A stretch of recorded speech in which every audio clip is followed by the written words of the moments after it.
want to stop that because I want to hook it up to the cable line.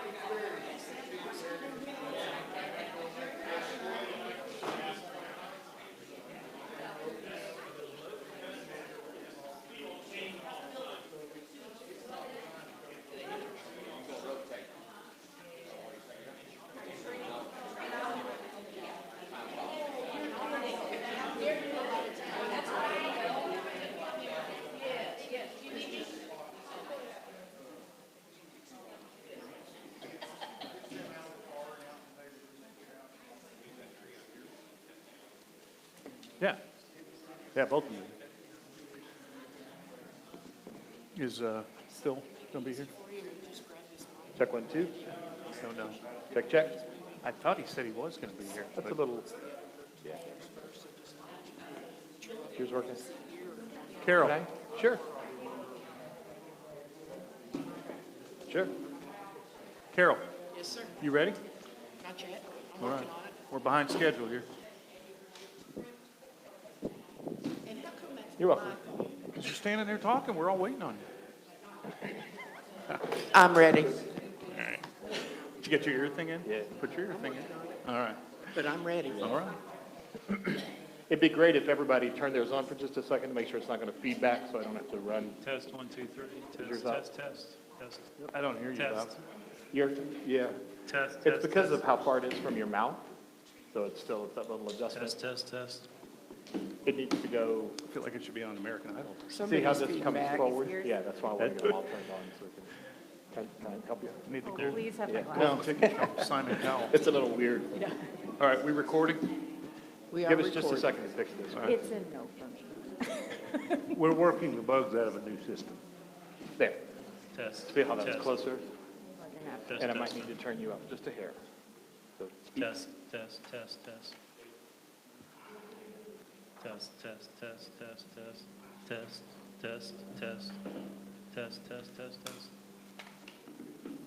turn me. Chris, speak for just a second. Yours is good and hot. Test. What? Say hi. Hi. Carol. Yes, sir. So I'm going to pull it down just a hair. Okay. It's close to feeding back. I apologize, we were going to start a little late here, but we're trying to get our technical difficulties worked through. You what? Yeah. Just make sure you turn it on when you talk. Well, I do. I just don't like it on all the time.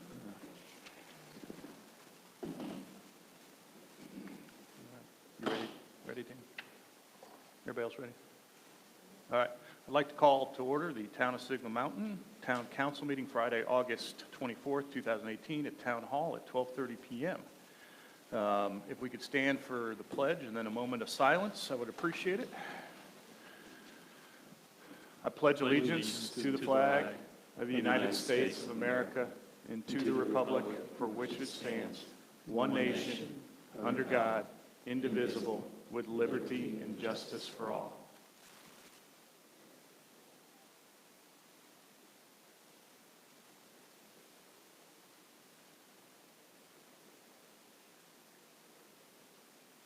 Thank you.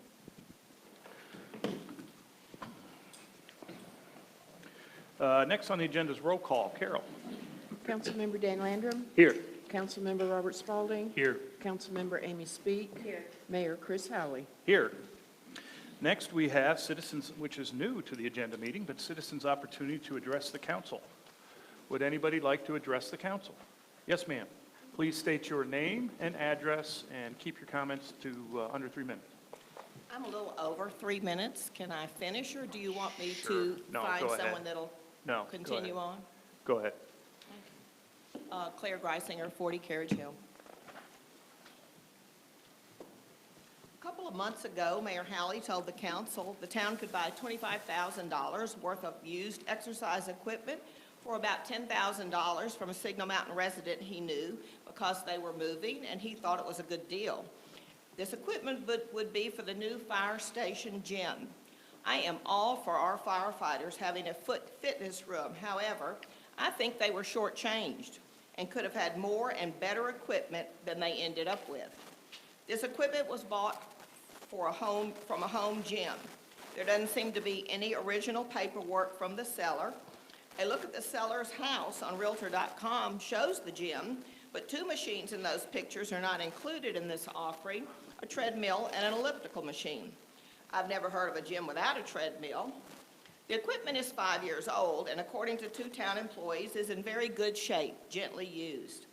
Is this equipment what our firefighters need to keep in shape? I don't know. Did the town ask a trainer from someplace like the athletic club or some firefighters who work out about these machines? Don't think so. The town says they sent two employees to look at this purchase. Who valued these machines, weights, benches at almost $10,000? The seller, Mayor Howley. The mayor said it was a good deal. What do you base that on? My research shows 5-year-old fitness equipment in very good condition is worth just 10 to 20% of its original cost. So the value would fall between $1,500 and $5,000.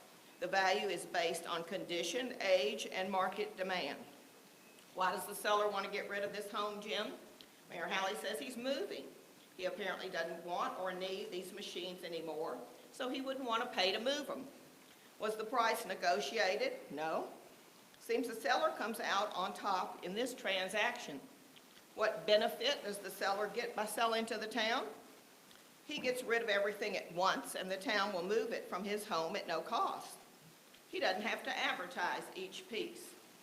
He doesn't have to include the cost of shipping each piece in the price that could almost equal what the used machines are worth if he sold it to individual buyers.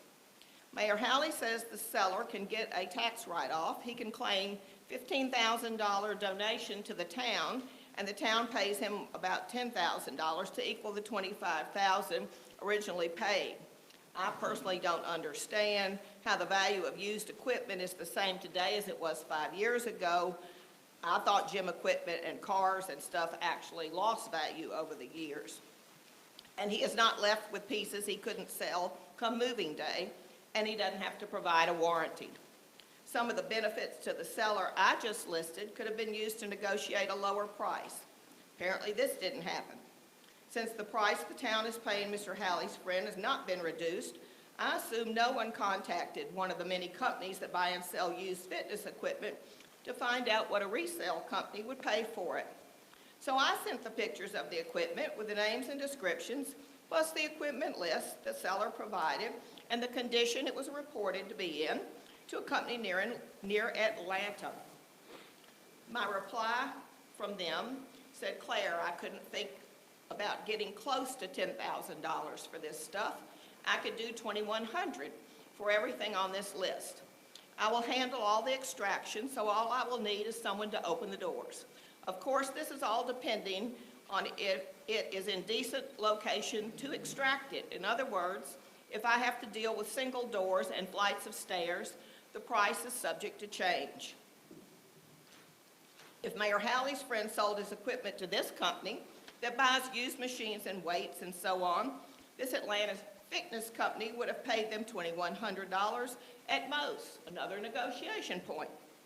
The town could get this same equipment from this Atlanta fitness company for about $4,200. They'd get 100% markup plus tax and have about $5,000 or more to spend on the firefighters' gym instead of the deal they have now. Mayor Howley was reminded by our town manager that funds for fitness equipment were not included in the cost of the fire station. It's not in the budget. Mayor Howley said the deal was time sensitive, should be considered furnishings or equipment for the station, and he wanted it to come out of the fire department loan. So the purchase goes forward. If the town has determined the equipment in this home gym is exactly what the firefighters need, it should be purchased for the best and lowest price. The lowest price would not be from your friend who's moving and needs to get rid of his home gym. I want our firefighters to have the best equipment and the best gym we can give them. But as a taxpayer, I want the town to spend our tax money wisely. I would say I was surprised at the manner in which this was handled, but sadly, I have to say I'd be surprised if it wasn't handled this way. And I did make a request for all documentation that pertained to any of this and got nothing but the pictures and and just the list. So I assume from what I got that there was no effort to look anywhere else to buy this or take the 10,000 and go to a resale place that also provides a warranty. Thank you. Chief Mitchell, do you feel the firefighters have the equipment they need to have an appropriate gym?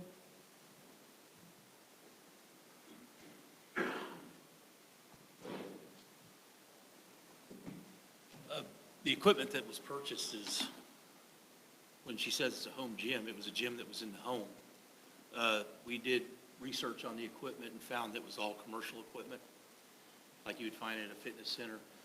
And the equipment that's purchased is, we put a team together at the fire department to look and see what they thought they needed to help strengthen the core services that the fire department gives, strength training. Plus, eventually we'll add cardiovascular training because of stress and everything else on firefighters. But yes, I mean, the equipment's exactly what we need. So you're satisfied? Absolutely, 100%. Great, thank you. Hey, Sam, didn't you check prices on that? We did run some comparisons on pricing. And it was, came up with 25 to 30,000? If the equipment were rented, or if we were to apply. So if it's depreciated for 5 years, A little over 20. a little over 20? So if it's depreciated for 5 years, that's probably got a useful life of 20, probably? I think Ms. Greisinger likes to intersperse non-facts in her conversations with the council. When we originally went to look at the equipment, the treadmill and other cardio equipment was mentioned. The homeowner took that off the table right away because it was old and very well used, and they didn't want to include that. We just bought the strength training equipment from the home, and that was by design. And I believe if we were to clarify the inaccuracies that Ms. Greisinger had in her little soliloquy, I believe I just called you and said, hey, there's equipment available. Go look at it. Yeah, and do what you want. And at that point, I stepped back. That's exactly what we did.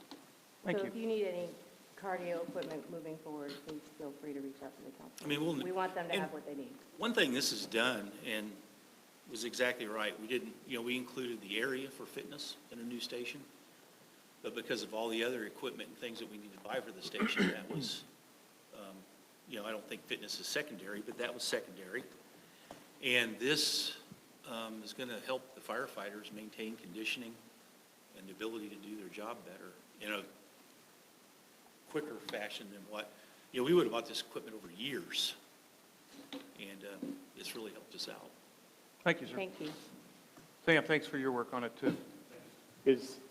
Are you talking about gym equipment? Not specifically. Okay.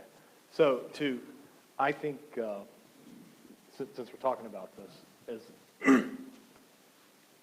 I'm satisfied based on questions that I asked Boyd in private about the quality of the equipment. What I'm not satisfied with and haven't been satisfied all along is I feel like this is a bit of a red herring, but I think the red herring was absolutely pulled out of the sea and allowed, we created it. Because the day that this came up, I tried to get us to have a discussion as a council, and I was attacked and ridiculed just a bit for just not trusting you. Those were your exact words, Chris. And what we needed to do was to have a conversation to satisfy at least this council person's understanding of the value of this equipment. And that discussion didn't take place, and I think citizens questioning the value because they don't really know, because we didn't do our due diligence at the table is what caused the problem. So see where I'm coming from? So Chief, So next year. I think it's important that, that Get it on that next fits. year. But you did your job, we didn't get a chance to do our job. We did talk to him about that, and he was At this satisfied. table? Yeah, we talked to him. In one of the meetings. It's kind of that selective fact-telling. I can, All right, let's move on. no, I have the It floor. is, no. Well, I You know. can- but I have I'm the the floor. chairman I of this have the meeting. floor. I have the floor. Silence. Right now, we're in public comment. And I still have the floor. Sir, please go ahead. And I still have the floor, Chris. State your name and your address. I wish our attorney You have was here 3 so I could minutes. ask for some So do remote I. parliamentary help. Go ahead, sir. Okay. You can I'm bring it gonna up during make a discussion. statement. It's based on my observations of this town council, Yes. and part of that was what I just observed. Sir, I'm As sorry, elected may I ask you? representatives, We need your name and address. Kent Walker, 901 Kentucky Avenue. Thank you. Okay, as elected representatives of the residents of Signal Mountain, you are obligated to listen to those citizens when they raise issues and concerns. You are also obligated to listen to and respect your fellow councilmen. Use due diligence to make sure your actions are on a sound basis. Questions are part of that process. No question is a dumb question. And I'm sorry, this council doesn't do well in this area. There's a lot of accusation here. I think you need to clean up your act. Do you have any specifics? No, you demonstrated a minute ago. You don't recognize him. That's too bad. Done. Dunman Road, 907 Cherokee Lane. Chris, you didn't think you were going to go into the twilight? No, I got 3 months. I was elected for a 4-year term, and I intend on following it all the way through. Okay. I know we have a group here representing small cities, and we want to join the group to the tune of what, 7,000? Is that per year or what? Don't know yet. We haven't seen the presentation. That's what they're here for. Okay. Well, on the face of it, the concept, we actually do all right by ourselves, and I think so do they. We don't really need their input, and they really don't need ours. So, spending money, 7, 8, 10,000, to me, that's quite a bit of money. And I really don't think it is a wise thing to be doing. Okay? Thank you, Dunn. Yes, sir. Don Strickland, 1058 Whippoorwill Drive. You know, at the outset, I've got to say I'm astounded that after a citizen addresses council with a concern, one of the council members interrupts the whole session by asking questions of someone who's a town employee. That person is called to testify before the town. And then when a councilman wants to express concerns, the mayor shuts him down and says, wait a minute, we're not going to upset and interrupt the citizens addressing council, which is precisely what happened. I'm astounded by that, at the discourtesy that the mayor shows to another council member. Now, I'm going to echo some of what Ms. Greisinger said, but I'm going to try to shorten it because I came prepared to talk about that. I recognize the council has voted to approve about a $9 million budget for next year. So it may seem a little odd that we're talking about $9,900 expenditure, but it's important. And it's not the amount, it's the way it was done. I wasn't able to attend the regular meeting on August 13th, so I watched a part of the video, and I was surprised about the discussion of $10,000 for the purchase of equipment. Now, I knew from some time ago that there was always going to be an expenditure for the new fire hall, for equipment, for the firefighters, and I understand for the policemen as well, to share the equipment. In connection with their work, both of them need to stay fit, and we all support firefighters. So there's never any question that money was going to be spent. It's how much and how it was going to be spent. So I was a little surprised that when the councilman brought it up, Mr. Lammer, I believe it was, to discuss the matter, he was almost immediately shut down, as he was when he was shut down when he tried to discuss the donation to MEF. The implication being he didn't support firefighters or students.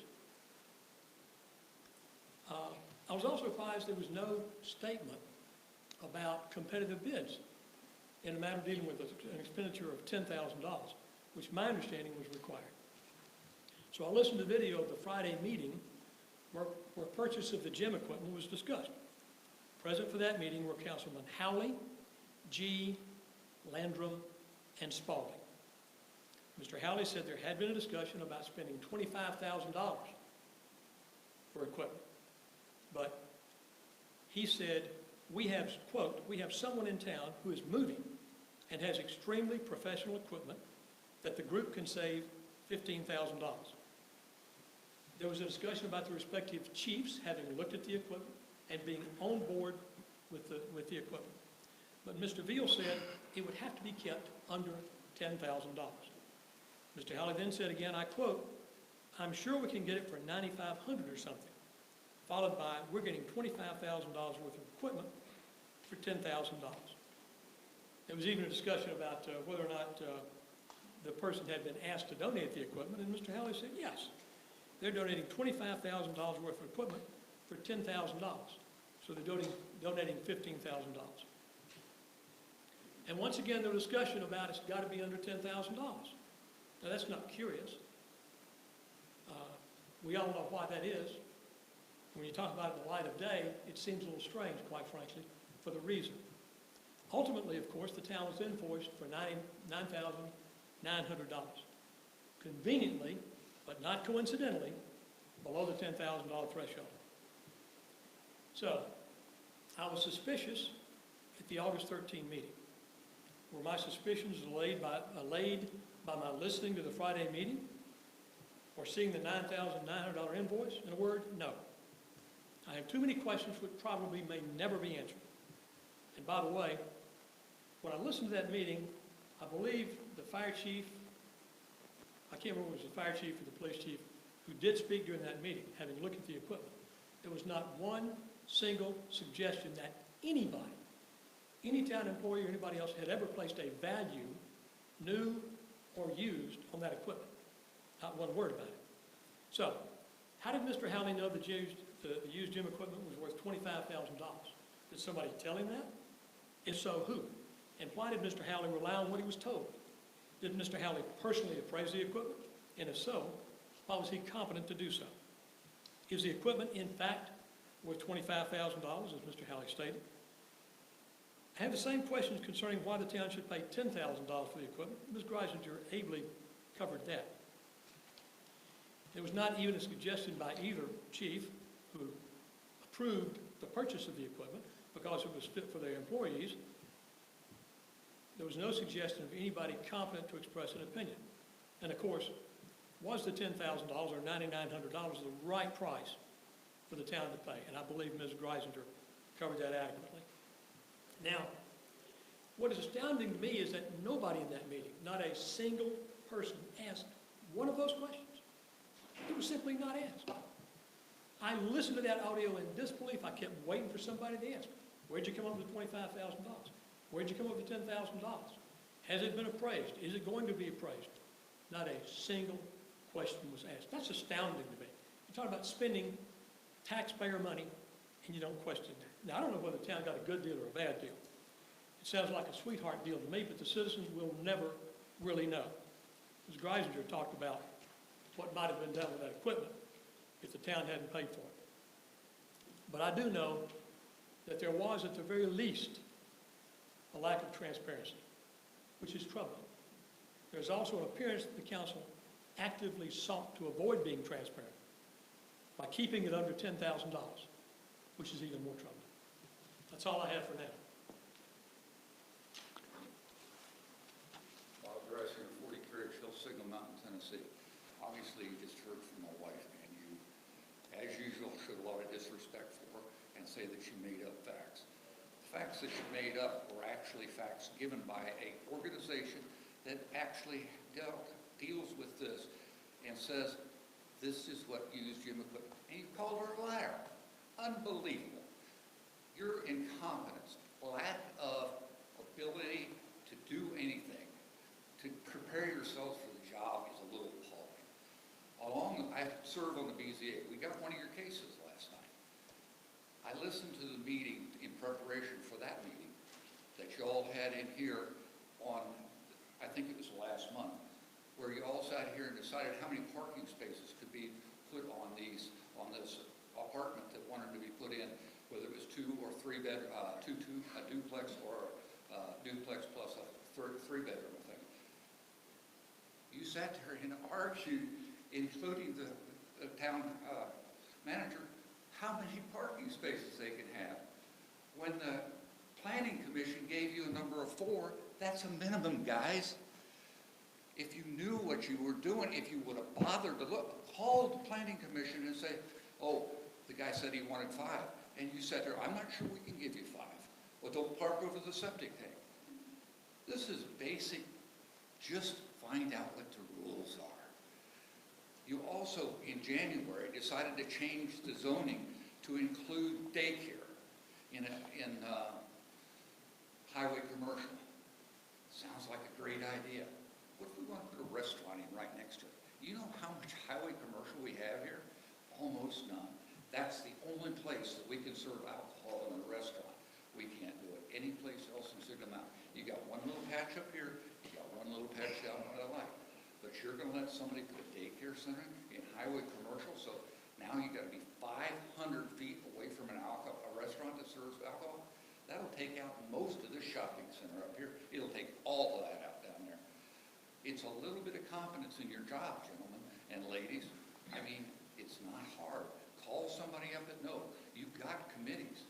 Call up the planning commission and say, I understand what you do. The planning commission said, yeah, these guys could have this. Yeah, but they didn't say that the lot was not big enough to put a house on. It's got 75 feet of frontage. But you sent it to the BZA for an approval on whether it could have 5 bedrooms or 4 bedrooms. Completely missing the point. Please, you're embarrassed. Can I ask, did the BZA approve the request? The BZA refused which request? They were there last night or the night before We last? had two requests last night. To add I'm just asking because I don't know, additional bedroom to the house next to the post office. They decided not to approve that because it was 400 square feet short of the amount that was required to have 5 bedrooms. Can I clarify? I don't think the council sent them to the BZA. I think they just followed what, they did that. I mean, it's their option to do that. Isn't that accurate? I don't know who sent who. Yeah, I mean, I just think they can ask and you guys handled it sounds like. That's true. Yeah. Maybe. I don't know how they got there. But to have them come there and thinking they're on a buildable lot when we have the building people here and we had it just come out of the planning commission, guys, it really shouldn't be that. I don't want to sit there and be the bad guy and give them bad news that they paid $50,000 for a lot they can't use. And Mayor Howland, I abhor the disrespect for my wife. Anyone else? I just want to clarify real quick. With all due respect, Mr. Strickland, I didn't call Chief Mitchell to testify for anything. I was simply, excuse me, let me finish. Ms. Greisinger brought up a good point, and I wanted to make sure that the firefighters had what they need, and that's why I was asking. I didn't suggest you called him, he got up on his own. I understand. That's why I'm clarifying. My point was that Mr. Howley didn't say anything about interrupting citizens addressing council at that point. He didn't say it until Mr. Orlando tried to say something. That was my point. I wasn't trying to... Just addressing Chief Mitchell coming up. Thank you. And just clarify 2 things. I was not at the meeting that the rezoning was discussed. I wasn't at the last agenda meeting that he referred to. And I did not, I think if you go back in the tape, I did not call Ms. Greisinger a liar. Anybody else? Ann?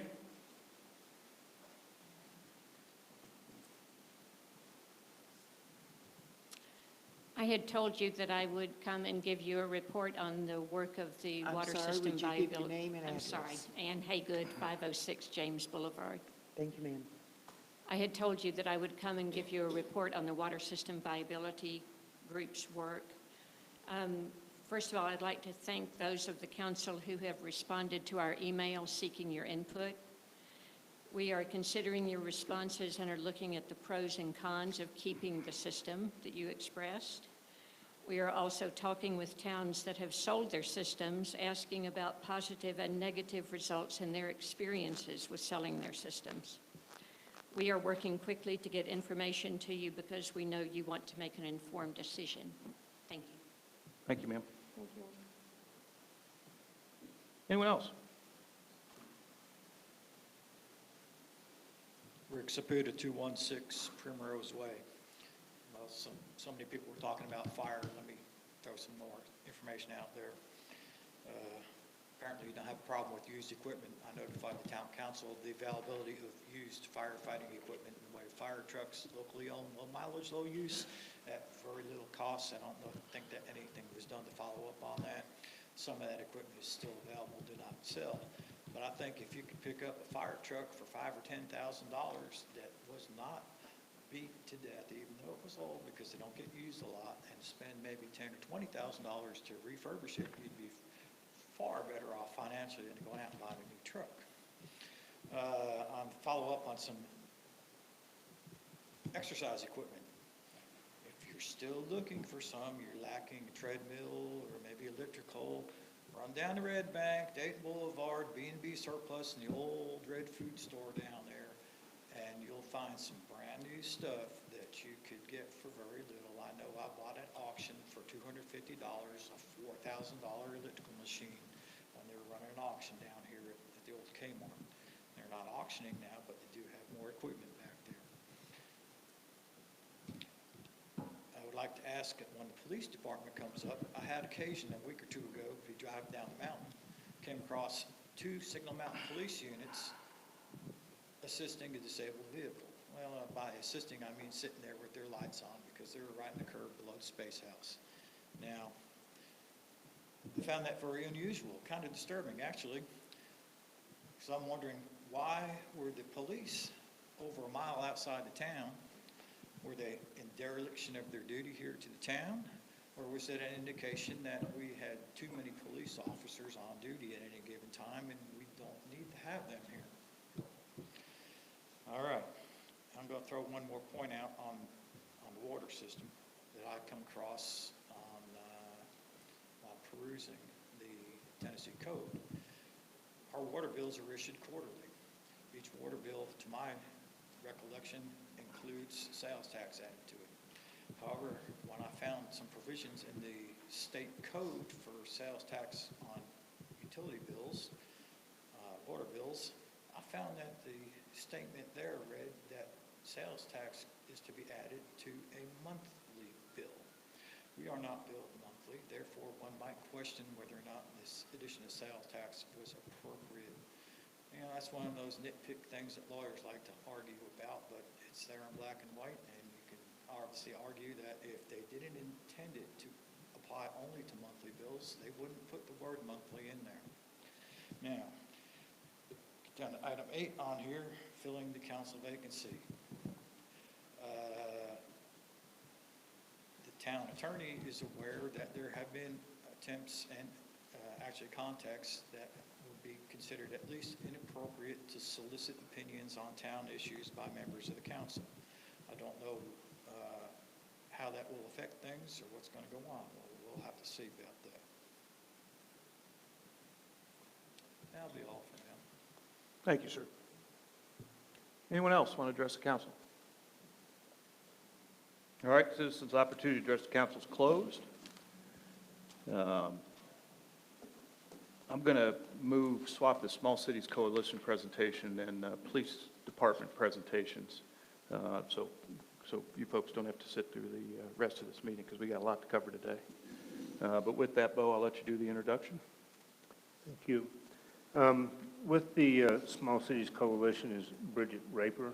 She is the communication specialist for that group, and asked her to come to the table. They've asked to come address council relative to the coalition and her work with that group. Okay, you want to come up too?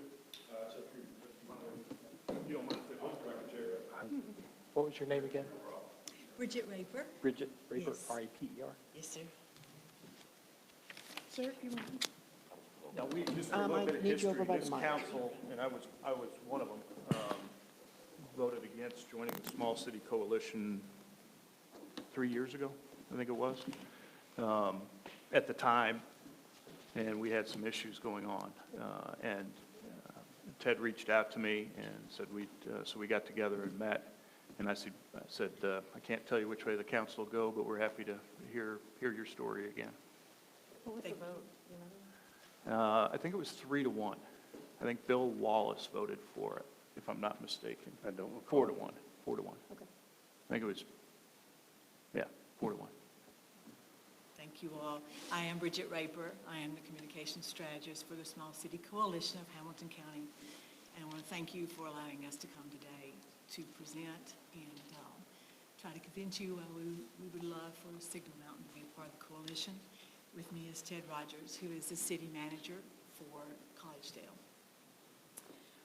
Several years ago, the Hamilton County mayor called a meeting with the 10 city mayors. Ideas and presentations were being made at this meeting that would potentially jeopardize the stability of the cities and possibly harm their operations. With millions of dollars at stake, the Collegedale called a meeting and hosted it to form a coalition with each city, except for the city of Chattanooga, which was large enough to handle their own issues, and Ridgeside, which only has 400 residents. A decision was made for the 6 cities decided to come together and form this coalition. It's an interlocal agreement, and the 6 cities being Collegedale, East Ridge, Lookout Mountain, Lakeside, Red Bank, and Soddy Daisy. And their goal was to maintain the revenue streams that they needed to accomplish their missions. They put forth a plan, and they onboarded a communications strategist that would work with the Tennessee Municipal League, that would work with other entities to help put together a plan that would be able to state their cause.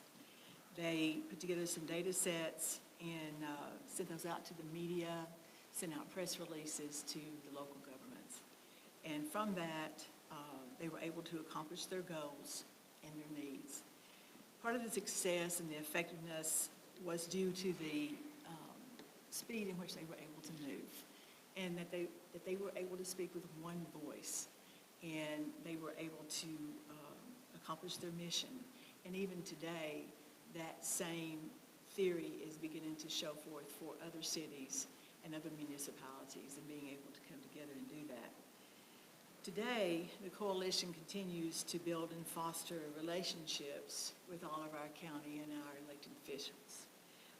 In Hamilton County alone, there's almost 3 out of 4 of the residents that reside in one of the 10 municipalities.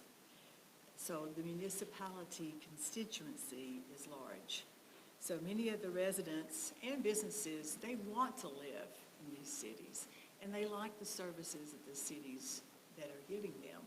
So part of the coalition's responsibility is to make sure that our local elected officials and our state officials know that the cities have this size of population. And what we are seeing, though, is that with our cities becoming the economic engines of the counties in the state, that we are wanting to make sure that our legislators are getting this message. And we are seeing a trend towards legislation being passed that hasn't been most favorable to the cities lately. And what we are witnessing are laws that have passed, such as the elimination of the hall tax, the Improve Act, where they took away some of the grocery taxes and then increased the gas tax. The Small Cells Act was just passed, where the cities will lose control of their right-of-ways for the small cell companies to come and be able to install their equipment. And then where they are limited on how much they can charge to put those small cells up. De-annexation is a hot topic, and we'll be back next session. So we know we had that to deal with. And then coming in January will be a final decision that is currently in TASER, which is the Tennessee Advisory Commission on Intergovernmental Relations. They are studying the revenue allegations of our local governments. So we're keeping a very close eye on that one. But it is important for me, as being a part of the communication strategist for the coalition, to keep an eye on all that's going on there for our member cities. in February 2018, by February the 5th, over 1,700 bills had been introduced into legislation. Out of those 1,700, 966 bills were passed that affected municipalities. So the need to keep an eye on that and to communicate with other entities within the government, like the Tennessee City Managers Association. I'm also working with the Tennessee Association of Chief of Police, Tennessee Chapter of the American Planning Association, and Tennessee Municipal Electric Power Association.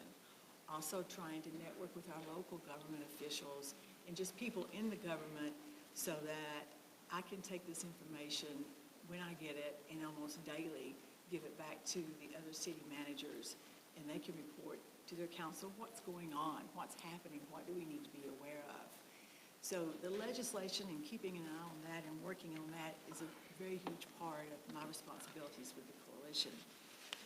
Other additional responsibilities that I work on is I routinely go to and have face-to-face time with our city managers and from time to time with the council members, make sure I know what's going on in your town, the local issues that are important to you, and then also keep you informed of what's happening.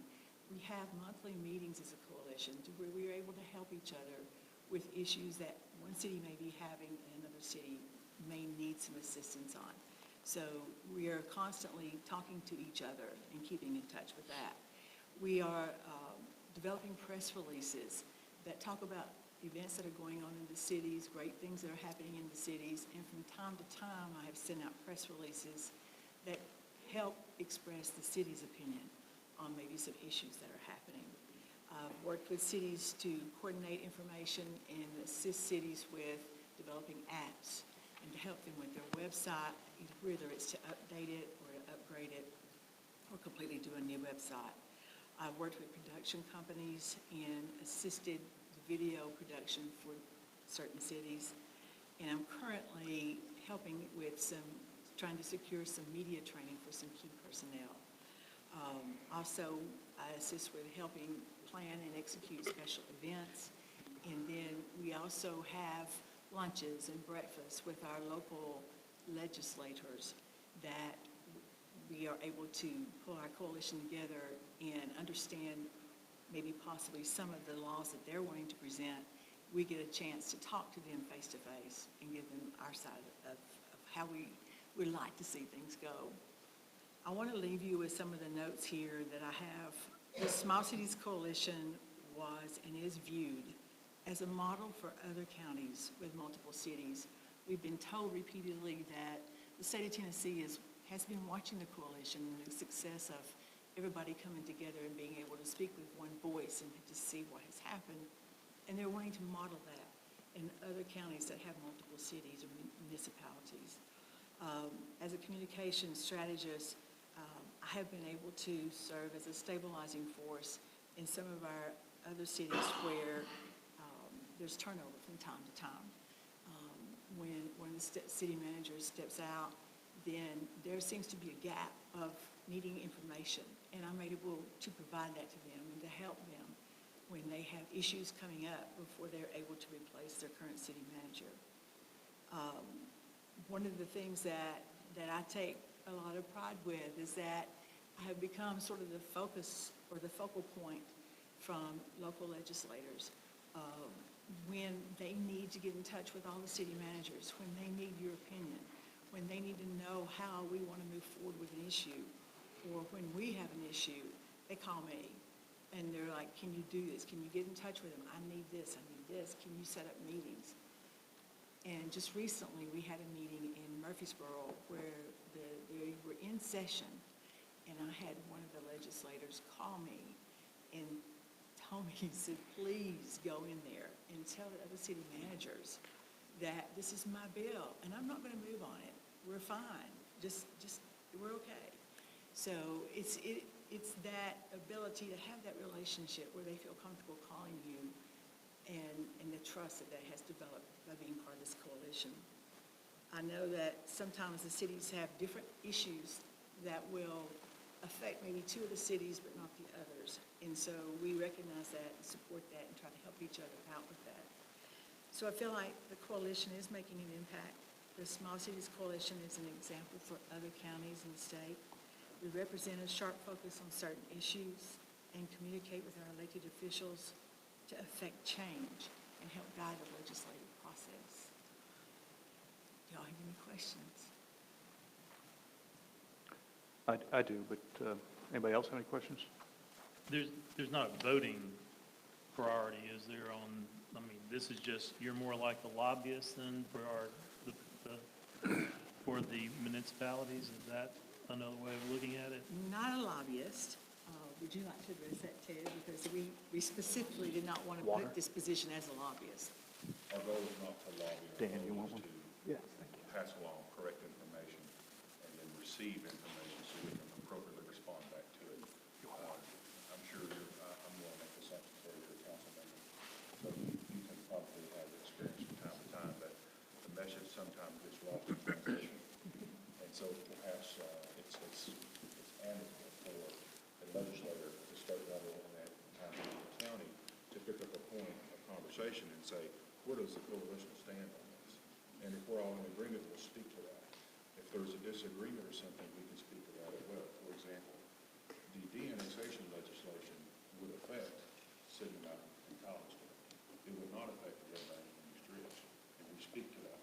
And so we can get that clear communication out there of this is what's in the best interest of City Mountain, this is what's in the best interest of the other coalition city.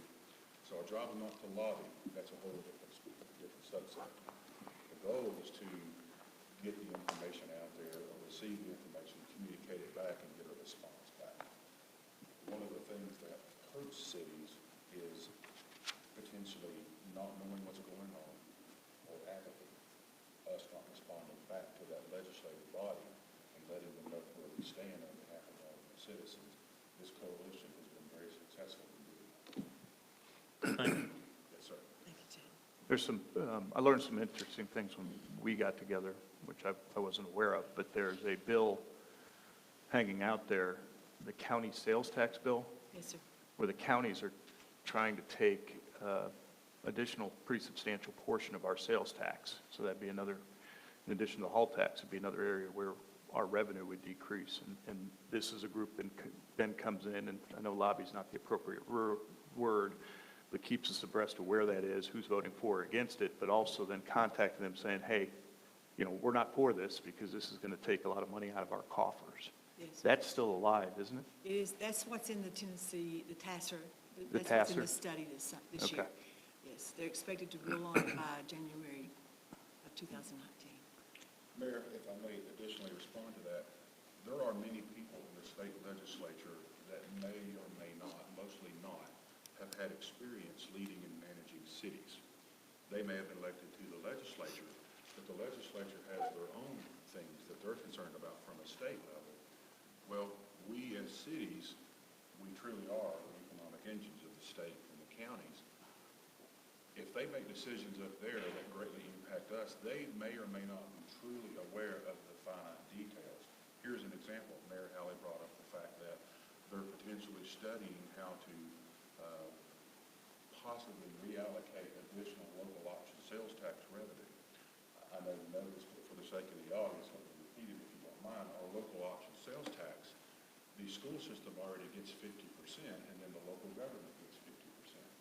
There are those that have the idea that perhaps we should take half of what the local government gets and give that to the counties and the schools. Well, that means they get 75%, and the local government gets 25%. I would imagine that the local option sales tax up here is a good portion of your budget. I'm not your town manager, so I don't know how much that is, but it is a portion. So if you lose that, how are you going to make that up? You're looking at additional tax increases, cuts in services, et cetera. So our coalition speaks out boldly on the fact of, this speaks to what this gentleman mentioned earlier, sir, is, are you aware that this is that level of impact? Are you aware that this is the amount of dollars that each city or these cities would lose? How do you expect us to make that up? Because all of us have dealt with situations where it sounds good on paper until you look at the details, and then you see the true negative impact it could have. So if it sounds good, that's fine, but it's, pardon me, it's not a duck of lipstick. There's an issue there, and Right. here's the problem with putting lipstick on the duck. Well, the other interesting thing is, as you talk about the actual county piece of it, is, and you really don't realize this till you think through it, but the counties have significant strength on the state level. Because if you think of most of the counties in Tennessee, they don't have these bigger municipalities in them. There's only a couple that have any political clout. So you have a lot more folks representing counties than you do cities in there. So that things like this would pass quickly because it's going to benefit the county, and that's who they're more worried about. Doesn't mean I'm for this, but that was some interesting things I learned. We were against, as I recall, and I think it was about 4 years ago? 3 years ago? A lot of the reason I believe the council was not comfortable with joining the coalition previously was because of folks that were involved. And that's changed since Bridget came in, and I've been very impressed with Bridget.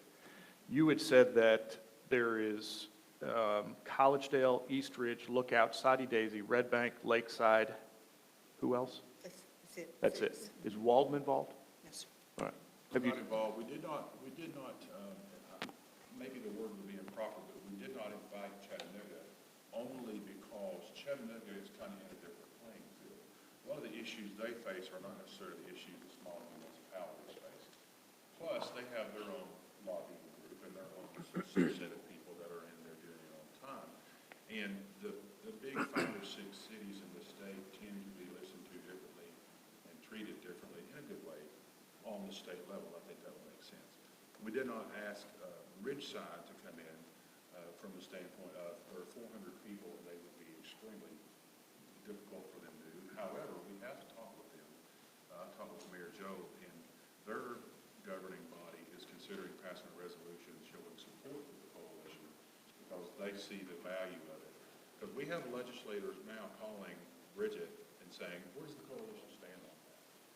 Well, that's easier to do than calling 7, 8 cities. And there's strength in numbers, and we have seen the value.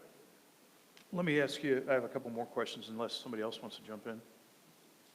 I was just going to, 16% is what you're suggesting if we join of this 108, so it'd be about $16,000, $17,000. Is that what the cost would be? Yeah, the pricing structure, and I want you, please, can you clarify that? Because I know you shared it with Boyd and I when we met. But they basically divided amongst the number of folks, towns in the coalition, but for Lookout and Lakeside, which are smaller, they actually have a smaller percentage. So if we were to join, or Walden were to join, or somewhere else to join, everybody's fee would go down a little bit. Correct. And it would be divided, except for Lakeside and Lookout would stay the same. Correct. But the larger, everybody else in there would divide whatever the remaining is by them.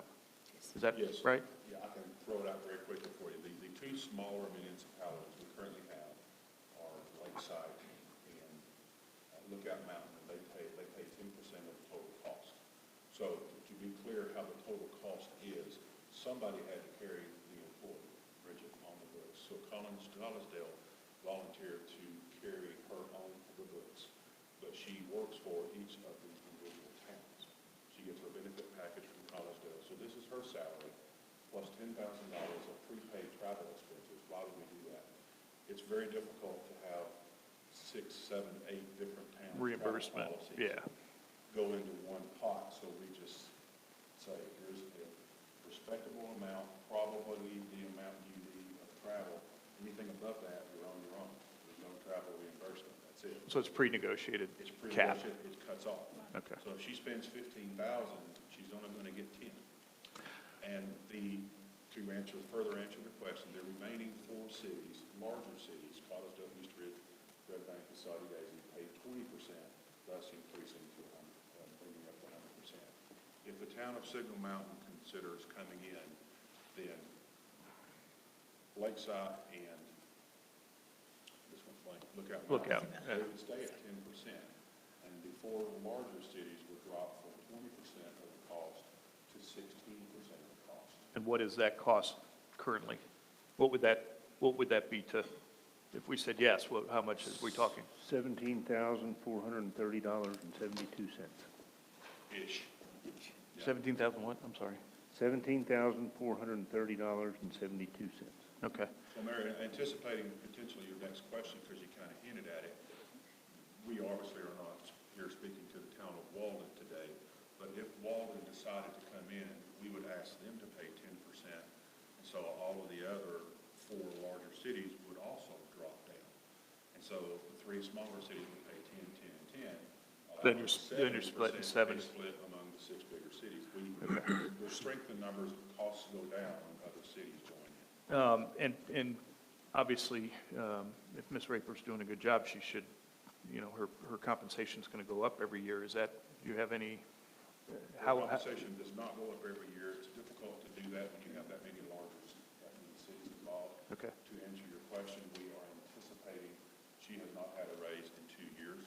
Okay. A little, probably 2.5 years, I would imagine, at the time with 5. And so we are anticipating, as a group of cities, offering her a 6% raise in July, and that will be for 2 years. so it's a 6% plus payroll taxes and benefits, or is she an independent contractor? No, she's carried as a city. Okay, so the 6% also would be 6% on top of the 17. on top of the 17, okay. Anybody else have questions? Because I have a couple more. Is there another model like this across the state, other cities, that this is the only one doing this? No, actually, we're being used as the initial model that other people in the state are trying to copy the model we created in Hamilton County. Is the impact it is having with? So you're going to be reaching out past Hamilton County at some point, or what? Bob touched on this question. We don't anticipate. No, I should never say never, but no, sir. Bob touched on this question earlier. Yes, sir. We kind of skirted around it, but I want to, because we had a discussion on it, I think it's important that the folks here, say you have Todd Gardenhire's bill for the schools. You're familiar with that. Say this council came out against that. We're just totally against it, but East Ridge or Red Bank said we're for it. What do you do in those circumstances? We make sure the legislators know exactly where each individual city stands is for or against something. I used an example earlier about de-annexation. De-annexation, if that bill were to pass, would not be helpful to the town of Signal Mountain or Collegedale or Saudi Daisy, Ridgeside, and East Ridge and Red Bank. They don't care because they're landlocked. So they Right. support us in our concern of how that would affect us. If you had something where, I'm sitting here, so I'll pick on Collegedale. If Collegedale was for something and Signal was against it, that message would be clearly sent to the respective legislators. Here's why Signal is against it, the data, and here's why Collegedale is for it, and the data, this is where we stand on that. Most of the time, we are in unison because of what Ms. Raper said earlier. It appears over a period of 4 to 5 years, the state legislature is trending toward passing legislation that at times is not really helpful to our city dwellers, our city constituents. And the proof's in the pudding, is look at the legislation, okay? And so. No, that's a strength of the county thing on that state level. That's the groups, therefore they see the cities united. So if we have 8 cities in this coalition in support, most of the time, far and away, those 8 cities are unanimous. Okay. Because it's a municipal-related issue. Like right now, it's funding. Every municipality, including the city of Chattanooga, who is not part of the coalition, they're not going to really be for dividing up local city funding to change the funding stream, thus creating a burden on the municipalities. So we're in 100% agreement. So you hold the same position as Boyd does here, but in Collegedale. I do. Correct. I see that being a potential benefit for the community and the council, but really you're going to work with, just you being here, you're going to work closely with Boyd. Yes. Okay. So Boyd, don't we currently pay someone to do some of this? Is it MTAS? Who do we pay? Well, TML is the TML? long-term established representative, for lack of a better term, of municipalities in the state. And what do we pay them? Off the top of my head, I couldn't tell you. A few I want to thousand. say it was $5 grand or something. I don't recall. But Is here's that- But here's the difference between the TML and the coalition. Right. TML is more, there's 95 counties in the state of Tennessee and about 340 cities. The vast majority of cities are extremely small. Right. Clarksville has about 13,000 people, and we're in the top 15%. So what that should tell everyone is the vast majority of cities in the state are very small. Very small. So TML has the task of representing the city that has 400 or 200 or 1,000, as well as the large metropolitan areas. And they have that spread all around trying to make sense of that, if you will. Our coalition is primarily a group of small to mid-sized cities that work toward the agenda that fits us best, because mostly the legislation that passes affects us. All right, I'm going two ways on that. Yes, Number sir. one is, what do these other communities do? Are they members of both TML and this small city coalition, or are they one or the other? The cities in our Do you know? coalition. Yeah, do you the know? members of both. Members of both? Yes. Okay. TML has been very helpful in getting contact and in front of the folks we need to on the state level. 'Cause there's been several issues that, we've driven up and met with some of the lawmakers on. Yes. You can do the same thing, I'm assuming. And at times better because we're more focused Okay. on our individual cities' needs. Those were my questions. But thank you all, thank you for coming. Let me see if anybody else has any question. Go ahead. Bridget, you may have gone over this, but just so that I'm clear, you meet how often, and are you meeting with the town managers of all the municipalities Monthly or more.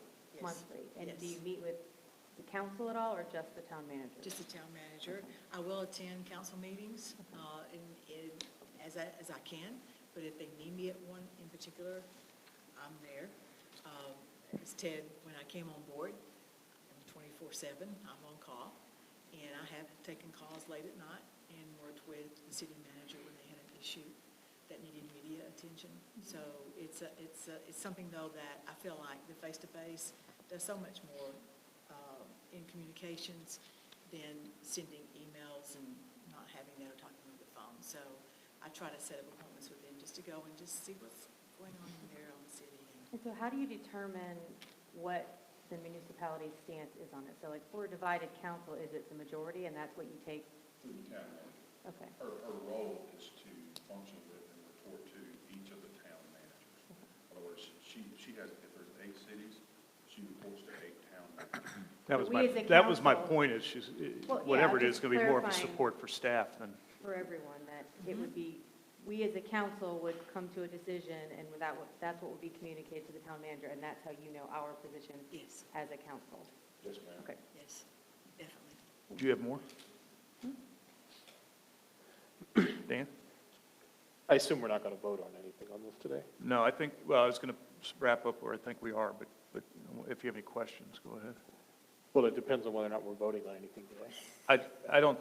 I don't suggest we do. I suggest we discuss it, and if we decide that it's a direction we want to go, then we can put it on as a resolution for a regular meeting, because it's an expenditure, and it's it's something that needs to be done at the regular meeting if we do. Sure. But I think we need to discuss it afterward. We'll discuss it afterward, so we'll, at some point. I would offer one closing comment, Mayor. You alluded earlier to the fact that one of the concerns of Signal Mountain potentially before was the initial communication strategist we hired. That person no longer is with us, and Bridget is now with us. The other point is to make the assumption that you can do this alone is correct. But it's better for all of us when there's strength in numbers, because that has already gotten the attention quickly. Right. And I emphasize the word, some folks were very surprised at the speed of which a group of cities came together and moved on opinions on legislation and ordinances and resolutions, et cetera. And so when we're all working together, that speaks volumes. And we'd be a pretty valuable asset for your group, is my guess. The answer to that is yes, but the more truthful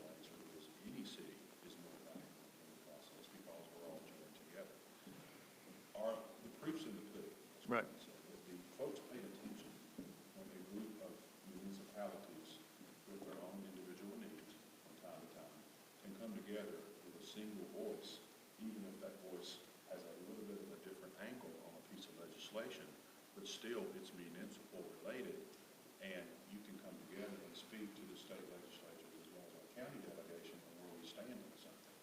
We have already had substantial impact on local and state legislation and continue to do so. Now, there was one, I don't have my notes with me, but there was one other issue, a bill that was in front of the state that was going to have a big impact on municipalities. Do you recall what it was that we talked about? There were two pretty significant, it was loss of the tax revenue through the county, but then there was something else. One of them, I believe, was initially design standards that was being floated Okay. across the state.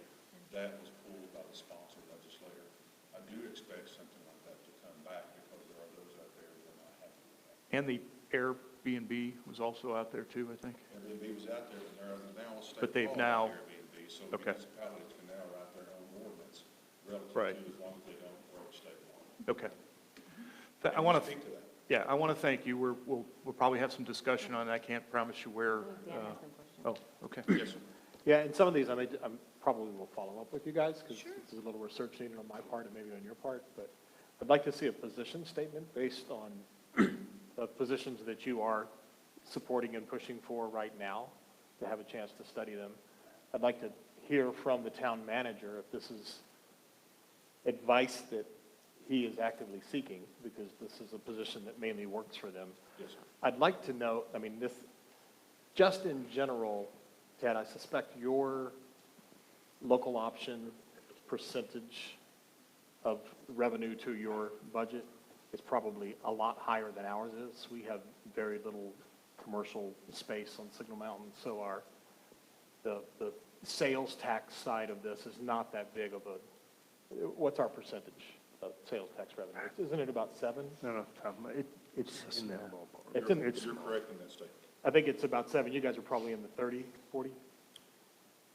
I don't know the number off the top of my head. I can tell you for the city of Collegedale, local option sales tax is the second largest form of revenue behind property tax. Yes. It is number one. Yeah, it's not ours. And so in a sense, I think we're a little bit different. And I think some of the services you offer, which well, sounding like they're good, are things that we pay for twice. So some of it's through TML and some of it's through MTAS, in particular, some of the specific management things. So before we spend $17,000, if you looked at the percentage, and as a matter of fact, even some of the smaller cities you're looking at, they might have a larger percentage. They might have more sales tax revenue than we do, even though we're a larger city.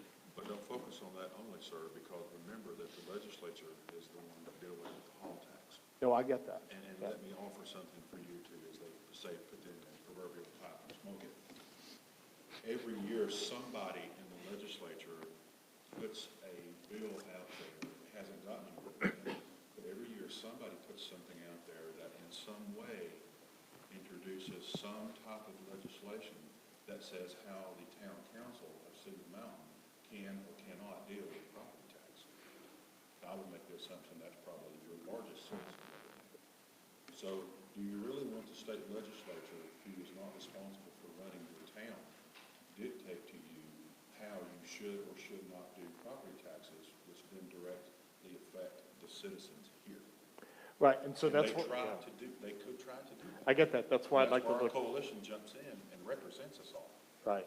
And I trust you to the point that I know you.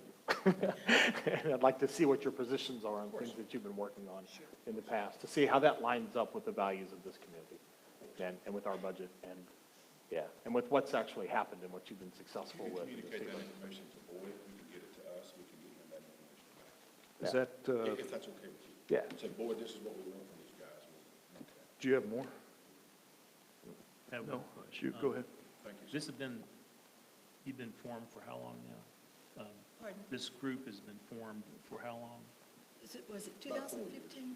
4 years? And then what are the biggest 2 or 3 that you've made an impact on as far as a group, as far as state law that was proposed that didn't get enacted? What issues? Well, the nature of the question is, I understand the nature of the question, Yeah. so let me offer that, because the initial thing that got us formed, as you see in your handout there, was our county mayor had a proposal not attacking him in any form. The county mayor had an idea, let's use it that way, that we should somehow reallocate the local option sales tax to do some different things. That was going to cost our 10 cities in Hamilton County millions of dollars in altered revenue. We came together very quickly and worked to accomplish our mission of saying, if you do that, it's going to cause a big detriment to the cities and to the supply. We stopped that process and altered that idea and altered that thinking before it ever got to the state. So there's one thing. Another thing that we do is we work with, we came together when I believe Mr. Haynes came together and met with all of the cities and wanted to talk about how we should or should not pay for the assessment. We had some dialogue with the assessor. When you tried to back charge on the, Mr. Haynes is a fine man. We had some discussions about how we potentially disagree with what he was thinking. And so we get into the down and dirty about, have you thought about how this will affect cities? Once again, I choose to emphasize, the state legislature is thinking about the state. The county government is thinking about the county. They know that we're a part of that, but that's not their focus usually because they have their own issues that they're dealing with, and we respect that. But we are cities and towns, and we concentrate on our needs and communicate those needs effectively. And we've been very successful in doing that so far, and we have without a doubt affected legislation before it ever became legislation. that's a great point because we would have gotten hit for about 50,000 if I recall correctly. When Marty Haynes, when he came in, I think it was 50,000 we would have been hit for. But thank you for your time. Thank you. Anything else, Dan? Bob? Thank you for your time. I like Mr. Landrum's suggestion of putting a position paper. If we can get that, study it, and we'll put it on next. Let us know what you need. We'll put it on next month's agenda meeting to discuss further. Hopefully, we'll have the information by then. We appreciate your time and attention. Thank you so much. All right. Thank you very much. Thank you. Thank you very much. Dan. you. Dan.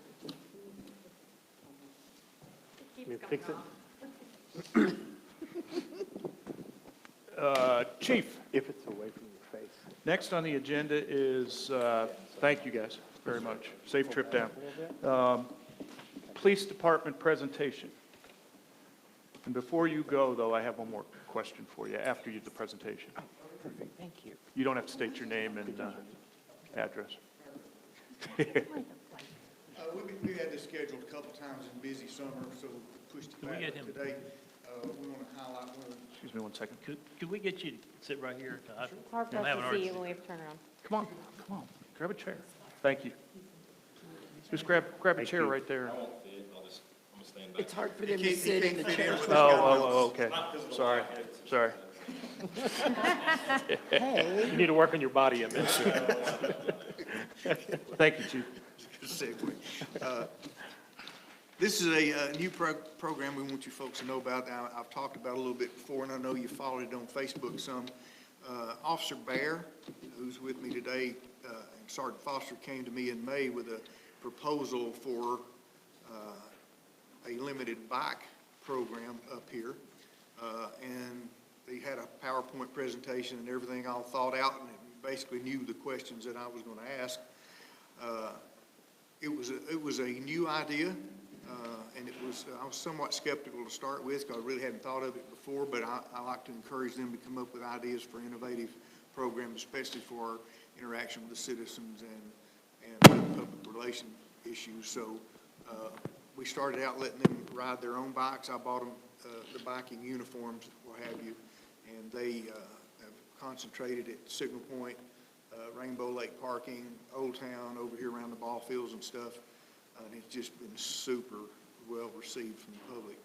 And so we took some money out of the drug fund and bought 2 bikes that are legitimate police bikes for them. And very proud of it, and I'd like to just let him talk about it a little bit and tell you where he came up with the idea and what they've been doing in the community. Thank you, Chief. Appreciate it. I'm not going to fit, so I'm going to stand. I'm Officer Bear. I've been with the department for about 3 years. I work midnight shift, so a lot of times people don't see me. It's very rare that I'm out in the daylight. I just wanted to say thank you, first of all, to the town council that supported this, and also thank you to the chief, who's allowed us to be able to bring ideas forward and actually listen to them, and kind of let us run with it. He's the one that said, hey, I'm kind of skeptical, I'm not 100% sure, but, prove me wrong. Show me what you guys can do and show me how this could be effective for us. And Sergeant Foster and I have been sitting around, kind of inspired by what the chief has brought when he came to the department, when his vision was, he wants us to take the department forward, bring us kind of out of the dark ages, and put us on a fast track to bring our agency into the 21st century and being one of the leading police agencies in the county. And one of the big things, Foster and I had talked back and forth, what can we do to help? What can we do to engage the community, interact with the community? Instead of having the community come to us, to the police department, how can we go out to them and kind of break that barrier between us sitting in a police car and the community being, out around us? And Foster and I, both being kind of outdoorsy guys, one of the first things they came up with was the idea for a bike patrol. And the initial kind of setback was, well, this is Signal Mountain. I mean, you got mountain in the word. How are you going to ride a bike around Signal Mountain? And of course, thought that was kind of silly. So we set out on our own. We actually rode our own bikes around town and kind of realized that, hey, this isn't that bad. We can get to a ton of places. We have a lot of access to get to a lot of areas around the mountain where we can actually, be able to interact with people. And that's when we went to the chief with our little PowerPoint presentation that we had spent many nights working on. And thankfully, through the initial interaction that we had from the townspeople through Facebook, it blew up. We had our news interview, and it was really well received. And Chief was great enough to get us these bikes, which have helped a lot. I don't have to cart my personal bike up here every weekend to do it. They're beautiful. The community loves them. It's like having a brand new patrol car out there. It's shiny. People want to look at them. They want to get on them. They want to play with them. And it's been really well received. And we've been able to, we can't get on the whole mountain. Obviously, we can't make it to Timberlinks. We can't. Hidden Brook's kind of an issue with Heart Attack Hill and everything. But we've slowly been expanding our area of reach just from the parks areas, the recreational areas, Signal Point and Rainbow Lake, because predominantly in the summertime, that's where all our visitor traffic comes from. We get all these people coming from out of town to visit the parks, to hike, stuff like that. So we get a lot of out-of-town traffic in Old Town. So we focused on that. We made contact with so many people from out of town, just people coming to visit, and we talk to them and ask them, why are you up here? What draws you up here? And of course, it's Signal Point, Rainbow Lake, hiking, the recreation, bicycling, people swimming, and we got to know a lot of people from all over the country. People come here from way out west just to see some of the stuff we have up here, and that was kind of shocking to see, I think, because everyone thinks small town, local people, but we have a lot of people coming up here from way, way far away, not just Hamilton County. But we've slowly been spreading out. We've gone from the Rainbow Lake Signal Point, Old Town area to the country club. We'll interact with the country club people, people that are out there playing basketball and baseball at the driving range. We actually make it up to this area. We'll kind of hang out in the pool area. We'll interact with some of the pool visitors, baseball tournaments, and we actually are able to now go down to the MAPCO. We've gotten a little bit braver. We ride around the business district, kind of just ride through the parking lots, because anytime you have a vast majority of cars in a parking lot, that tends to draw the occasional vehicle break-in or some sort of damage. So we've been able to kind of ride around these cars, monitor parking lots, interact with the people coming in and out of the grocery stores. We actually can go on the Brow. We've ridden the Brow, which is a beautiful ride. We get to interact with people sitting out on the front porch, people riding their bikes, people walking their dogs. And you wouldn't realize the amount of foot traffic we have up here until you're riding around on a bike at 5 miles an hour versus driving around at 35 miles an hour. So every single person that we make contact with, we can stop, talk to, introduce ourselves. They get to know us. We get to know them. Ask them what their concerns are. How can we help? They ask what they can do to help us. And it's been a really great relationship. And every time we go out, it seems like we're seeing more and more and more people every single time. And it's just, the feedback has been amazing. and we want to keep that going forward. It would be wonderful if we could have more officers involved. Right now, it's just the two of us, and usually because of the weather or because of our schedule, we can only do a 4-hour block on a Friday, Saturday, or Sunday, usually just one day out of the weekend. So if we could have more officers involved, getting out there more hours out of the day, in the peak times, in the summer especially, when we've got a lot of people out and a lot of visitors up here, just being visible in the park areas, letting visitors know that, hey, we're out here, patrolling the area, we're visible. We're able to respond to calls if we need to. We're not taking away from patrol, we're adding to. So we're working overtime blocks, so you've got your regular patrol out there answering calls, and then we're kind of focusing specifically on these higher trafficked areas. And it's been really successful. I don't think we've had any issues out of any of the parks or anything this year with the occasional rescue, which unfortunately we weren't here for. We wish we were, but it just so happens that we happened to be off that day. But we carry medical supplies, we can respond to medical calls. You mentioned the going down to Rainbow Lake. So we budgeted last year to start. Is that satisfying that then? So it's obviously easier to get down there. You can't get down there with a vehicle, so it's easier if you mountain bike. Well, actually, there's not allowed, bikes are not allowed on the trail, so when they'll park and walk down there. Okay. But it is paid out of the additional funding that was earmarked for the parks, and that's where the idea came from, and that's where the additional pay comes from. Because they're both midnight officers, so they can't be out all that much, and usually 4-hour blocks, like you said. Yes, ma'am. So I know you said you can't mountain bike in Rainbow Lake. Are there areas that you can mountain bike that are off of the actual asphalt? Like where I'm going with this, I love this idea, by the way, are summertime teenagers. I now have a high schooler. I know they all walk behind the pool and back there, and all I can do is see that they're walking on my phone, and I would love to know that there are officers out there checking on what they're doing out in the woods. Recently, we had the baseball tournament, the Little League baseball tournament up here, and that was kind of one of our areas of focus. And what we realized is there are a bunch of trails back here that I never knew existed. I mean, I work at night, so this is a different world during the day when there's sun out. I mean, I've already learned many new things about this town just being out here in the daylight, but there are plenty of trails back there, and we've ridden those. We've gone all back behind the Playhouse. So you can get there. Oh, absolutely. Yeah, that's great. The bikes that we have aren't necessarily dedicated mountain bikes. They're an all-terrain bike. They're predominantly used for the road, but we can do, gravel and stuff like that. So those trails back there, they're gravel, they're asphalt, so those are easy. So trails that allow bikes, you can do that. And Absolutely. the only reason you're not doing Rainbow Lake is because you're not allowed to. We're expanding it a little bit as we go, and just see where we can go and where we're beneficial.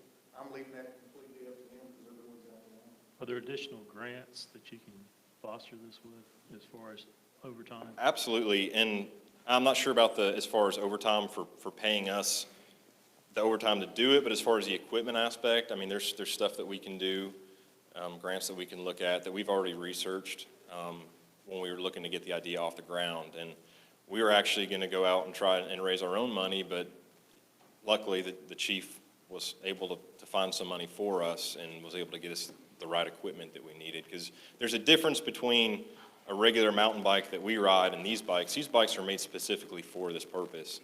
And it's kind of hard to explain some of the technical details, but even just, you'll notice that on these bikes, the handlebars are a lot shorter. They're a heck of a lot shorter, and that makes a huge difference when you're riding around groups of people and things like that. We were in the parade this year for the first time ever in Signal Mountain history, and it served as a two-pronged thing. We're able to interact with the community, going up and down the parade route, handing out candy, handing out sticker badges, instead of just having a cop car in the front of the parade just waving. I mean, we're able to stop and talk to kids.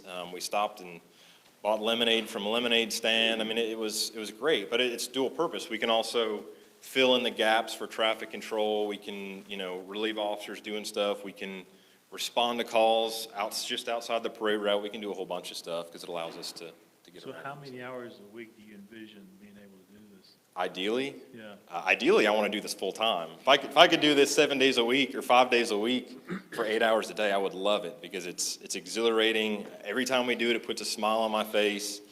It gets you out of that normal rut of sitting in a police car. But I think ideally moving forward, maybe next year, plans for next year, we really want to be able to to be able to be out there more hours on the weekends, Friday, Saturday, and Sunday in the summer hours, because we can only do 4-hour blocks, and it's usually the same 4-hour block every time, just because that's what our schedule allows.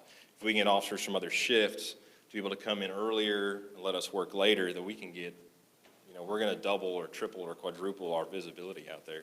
I'm sorry, she had her hand up there for. So I cycle as well and have been all over this mountain on a bike, and it's a much different perspective as far as seeing road conditions, debris in the road. That's always a hazard. We've had a lot of bike wrecks up here. I wouldn't generally consider our mountain as speeders, but when you're on a bike, it's a whole different story. So I was curious, and I'm sure you're keeping track of like safety issues. I know by CVS, it is incredibly hard to cross from Signal Mountain Boulevard over on a bike. Just there's so many cars going in every direction. So have you guys identified areas that we as a council or we as a community can help make it safer and more biker-friendly as a community?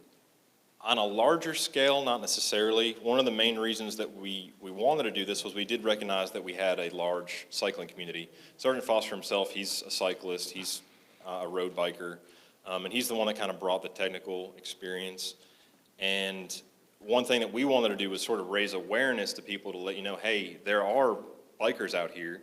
I mean, if they see two bikes riding on the road side by side with police on the back, people tend to really pay attention. So, we want to get the idea out there that, hey, remember, there's bicyclists on the road out here. They have to abide by the rules, but you also have to recognize that your speed matters, your distance to those bikers matters, so they need to take that into consideration because the recreation up here is just growing. We're seeing more and more groups of bicyclists even, so we need our motorists to be aware. As far as things like road conditions and traffic hazards, we found a lot of potholes, and some of them by mistake. Yeah, I found them too. And I've got the bruises to prove it. But sorry, I'm on third shift, so I'm still half asleep right now. One of the main things that you do pick up on we do notice a lot more, since we're not a big police car and we're not as noticeable, we start picking up on a lot of moving violations and things like that. And I do want to stress that the bike program is we're not doing it to be, we're doing it strictly as a proactive approach to interact with the community. There's no enforcement aspect for us right now. We're not making traffic stops. We're not enforcing parking violations and things like that. We're strictly out there to engage with the community and just be proactive in the crime fighting aspect. But one thing that I have learned about being on a bike up here is you do pick up on a lot more moving violations, texting while driving, following too close, running stop signs and things like that. But as far as things that town council might be able to address, we haven't really figured anything out yet, but that's something that we'll pay more attention to. Absolutely. Since you guys may be the most consistent folks who are hitting the Rainbow Lake Trail walking, are you involved in any reporting for when new trees are down to let it be known those who can take it? There's a new one. I know Right, it's just absolutely. And the nice thing about interacting with everybody is every time someone comes out or comes into the trail, they always say, hey, there's a tree down, a giant tree over the trail. We just want to let you know who you can contact. And that was one of another one of our main selling points is we want to be sort of the liaison between, the correct agency to handle that and the people. So I've got contacts with the state park rangers. The state park rangers actually patrol the Cumberland Trail, which covers the majority of the trail that runs from Signal Point to Edwards Point and that whole area. It's generally locals that cut them, though, when something's wrong. Are you reporting them locally? Yes, yeah. And also, we're still doing walking patrols too. So the bikes are just 4 hours, but there's more walking patrols down there as well they're not on the bikes. They let them know about trash and the graffiti.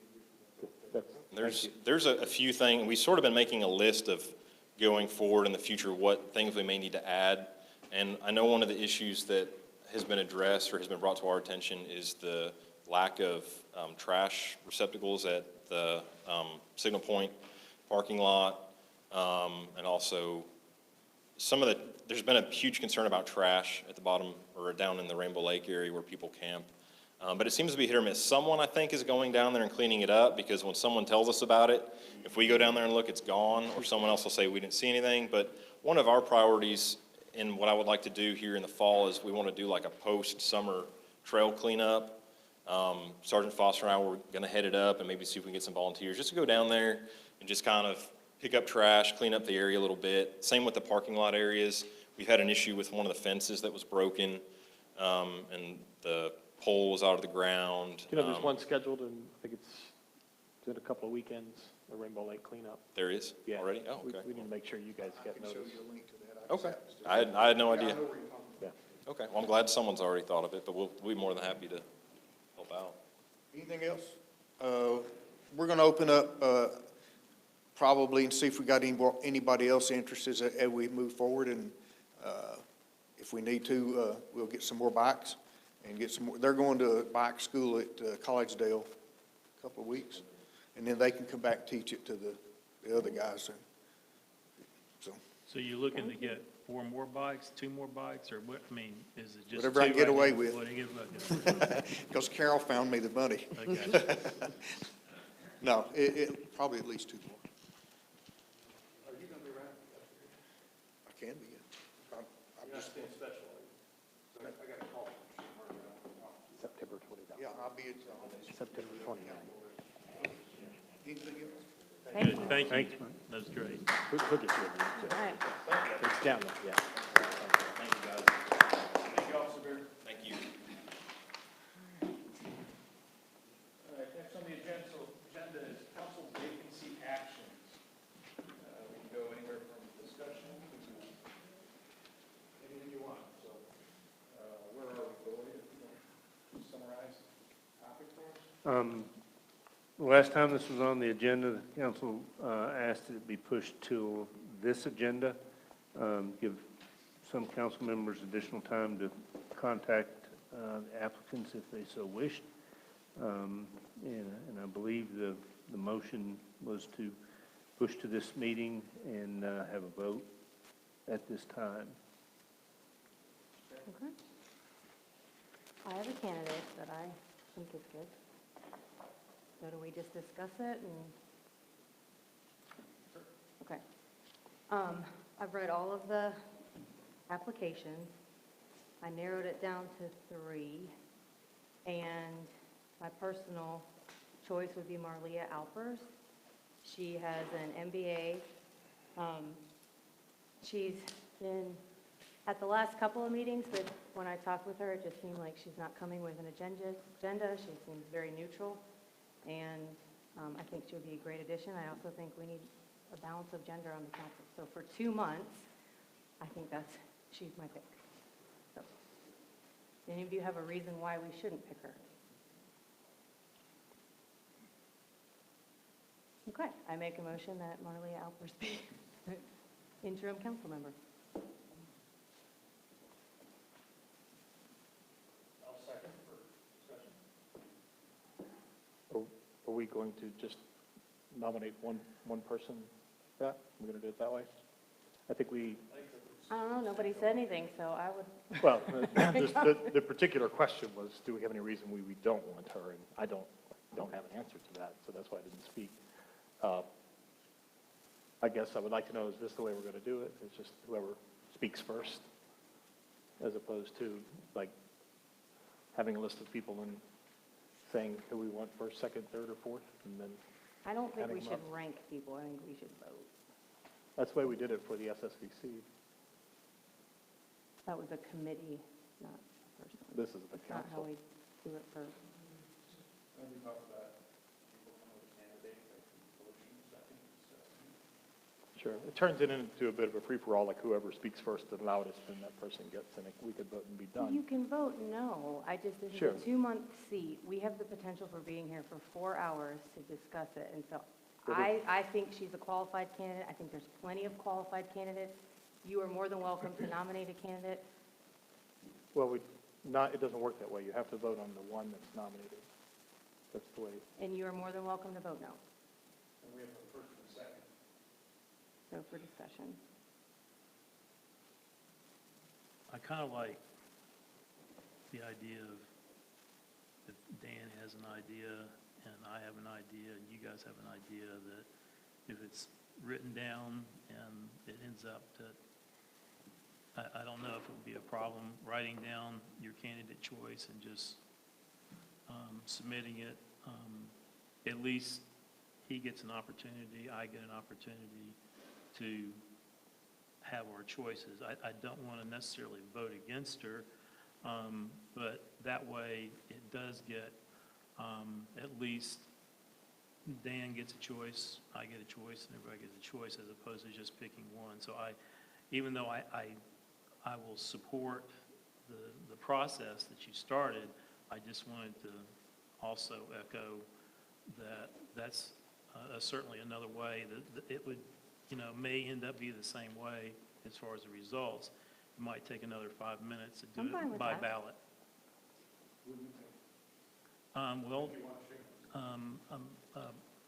Brandon, I thought was good. Barbara Womack, obviously has been very, very engaged. And I certainly wanted to. Brandon? Just a second ago, you said we have a I'm first sorry. and a second. And now we're discussing. And I say Womack, I'm sorry, Ann Haygood. Yeah, and I just wanted to be able to submit a name, and then Bo could read out whoever wins, and then that way everybody gets to have an input. And to me, it seems a little bit more fair on something like this. But that's just my discussion, purposes of Can you discussion. clarify? So We would you just, want us to just like a ballot. close ballot like we do for mayor and vice mayor? Pretty much. Okay. I'm fine with that. The only reason I made a motion quickly is because no one said anything, so I figured there was no opposition. I'm not in any way trying to. If you want to move forward in a different manner, if you want to withdraw the motion in second, I can withdraw the on that. motion. Sure. and then we can look. I have and I didn't think to change the date, because we didn't use these, but they have the last meeting date on them, I just noticed. But I have for lack of a better term, a ballot that has each name and a space beside it. So we can use it however council decides. If you want each council member to vote for one person, it would serve that purpose. Or if you want to rank your candidates, it would work for that purpose. So that's still yet to be decided, but we have a form that you can use if you want to move in that direction. That sounds similar to what you wanted last time, Dan, right? Some sort of ranking for your number? That's the way we did it in the past. We haven't nominated a council member in the past. That was a committee, and we didn't rank them. We came with our top candidates for the SSCC. Excuse me one second. Bill, you leaving? Sorry, are you leaving? Quick question for you. You were on the council when we voted against the small coalition? Ordinance. Remember how they went down? Remember the vote? Let me ask you here. I think it was 4-1. It was Bill 4 and then everybody else against? Is that right? Okay. Thank you. Yeah, so a ranking system is a good system generally when you have multiple names, because it allows everyone to put the people in order, and if any person doesn't get their first choice, there's a pretty good chance they get their second choice, because it tends to balance out that way. That's why that's a system that works in this type of setting. It doesn't take long, you just Right. put it up. I think you could just pass those out, and we'll do it and then go from there. Now, that's assuming it doesn't, we don't need. Sure, yeah, and you can do the ranking any way you want. You can do 1 or 2 or 3 or 7. Give them a 3, second pick a 2. Yeah. And then first pick a 1. Make sure everybody gets that. The person that you want the most gets the largest number. So only rank 3 people. And your top vote is a 3. Can I ask a procedural question? Can we do this? This is like a secret ballot, basically what we're doing. Are we allowed to do that? I don't think it's necessarily a secret ballot. You're just recording it, so it's easier to I'm happy to tabulate. read mine. Yeah, I just want to make sure we aren't doing anything wrong. We can make it public. It's easier if it's not, but I'm wondering, I think our charter may say that it's an open vote. Right, and I don't, When you Yeah, I don't- do I the don't- I vote don't- for mayor and vice mayor, it goes in the record, and Yeah. and the Okay, votes are that's- attached to as part of the documentation. So we need to put our names on these. Yeah. Yeah, that is a good point, if you put your name Put our on the names top on of the it, form. yeah.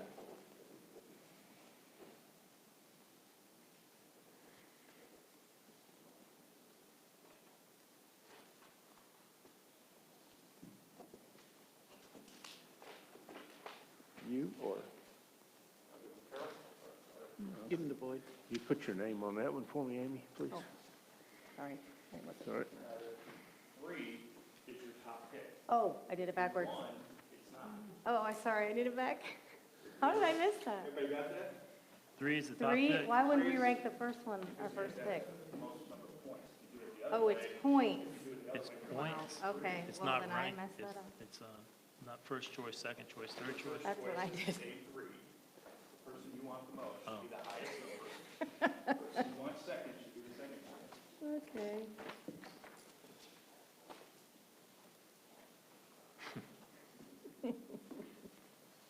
First grade.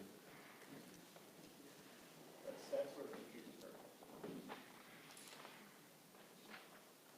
You got that one.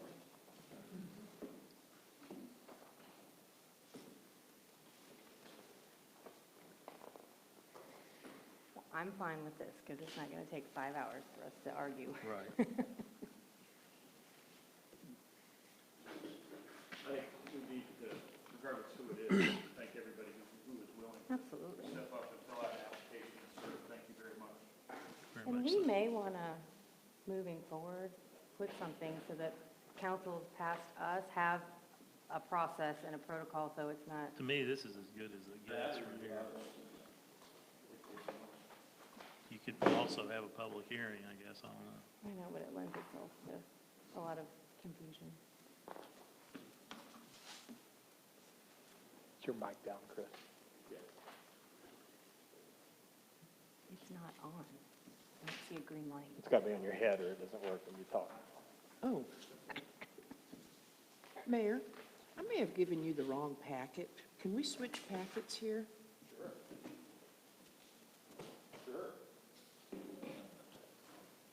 Can I have the other one? Yeah. Thank you. That's why I asked that question also. It's Okay. because I saw that Now in the there. light dawns. There you go. You have the signed minutes, though, with the changes? I do, Okay. I do. I'd move on, but the suspense is killing me.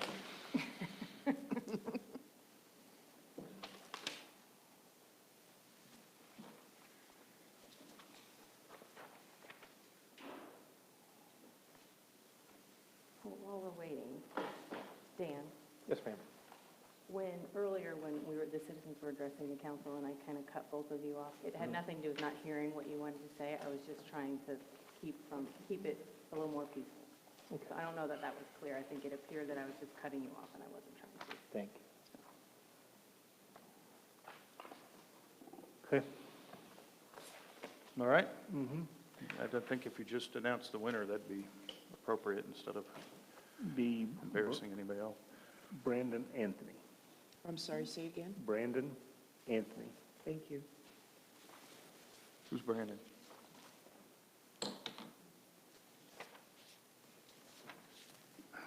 Oh, he's a jewelry store Would owner. you pass Yeah, this? he's Oh, the- wait. I met with him. I talked with him on the phone. It's one of my signatures. Again, thank you all. Thank you all for taking the time. I think, wait, I think we need to now do Make the a motion. resolution. You need to make a motion, right? Right.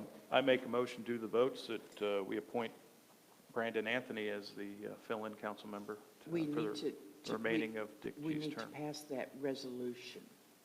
So you want me to read the resolution? Am I correct? Yes. Resolution number 2018-55, and that won't change, correct? That will not change. A resolution appointing Brandon Anthony to the Signal Mountain Town Council. I don't have to read the whole thing. All right. So now we need a motion and a second. I make a motion, we pass this resolution. Second. We got a first and second. Further discussion? All those in favor say aye. Aye. Any opposed? Mr. Anthony. Now, we need to contact new Judge Humble, who was inducted in a very nice ceremony Wednesday, which many of you saw. When would we do a swearing in? Do we have to go through the Election Commission? I don't think so.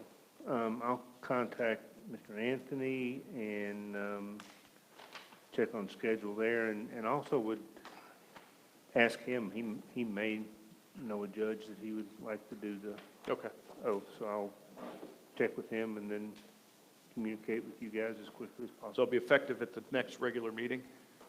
I anticipate we could have it done by then, yes. All right, good.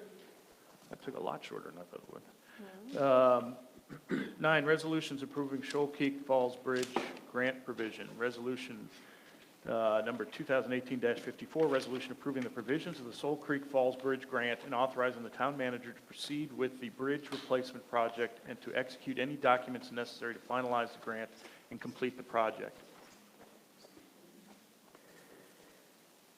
You know, this is a project that's been going on for quite some time. We had, I think a little over a year ago, meetings with the residents in the area. There were concerns about the proposed plan and discussions with council, and it was determined that we would look at another design, which we pursued. Ultimately, when it's all said and done, the additional cost for the redesign over a period of time, as we've seen on every project, costs have gone up. So the project cost ultimately came in higher than anticipated. The cost for the redesign and all would have qualified for the grant. They would have covered that. But ultimately, when it was all said and done, this project is taking the sum total of the available grant funds. And that being the case, the available funds of $1,025,000 are all that is available.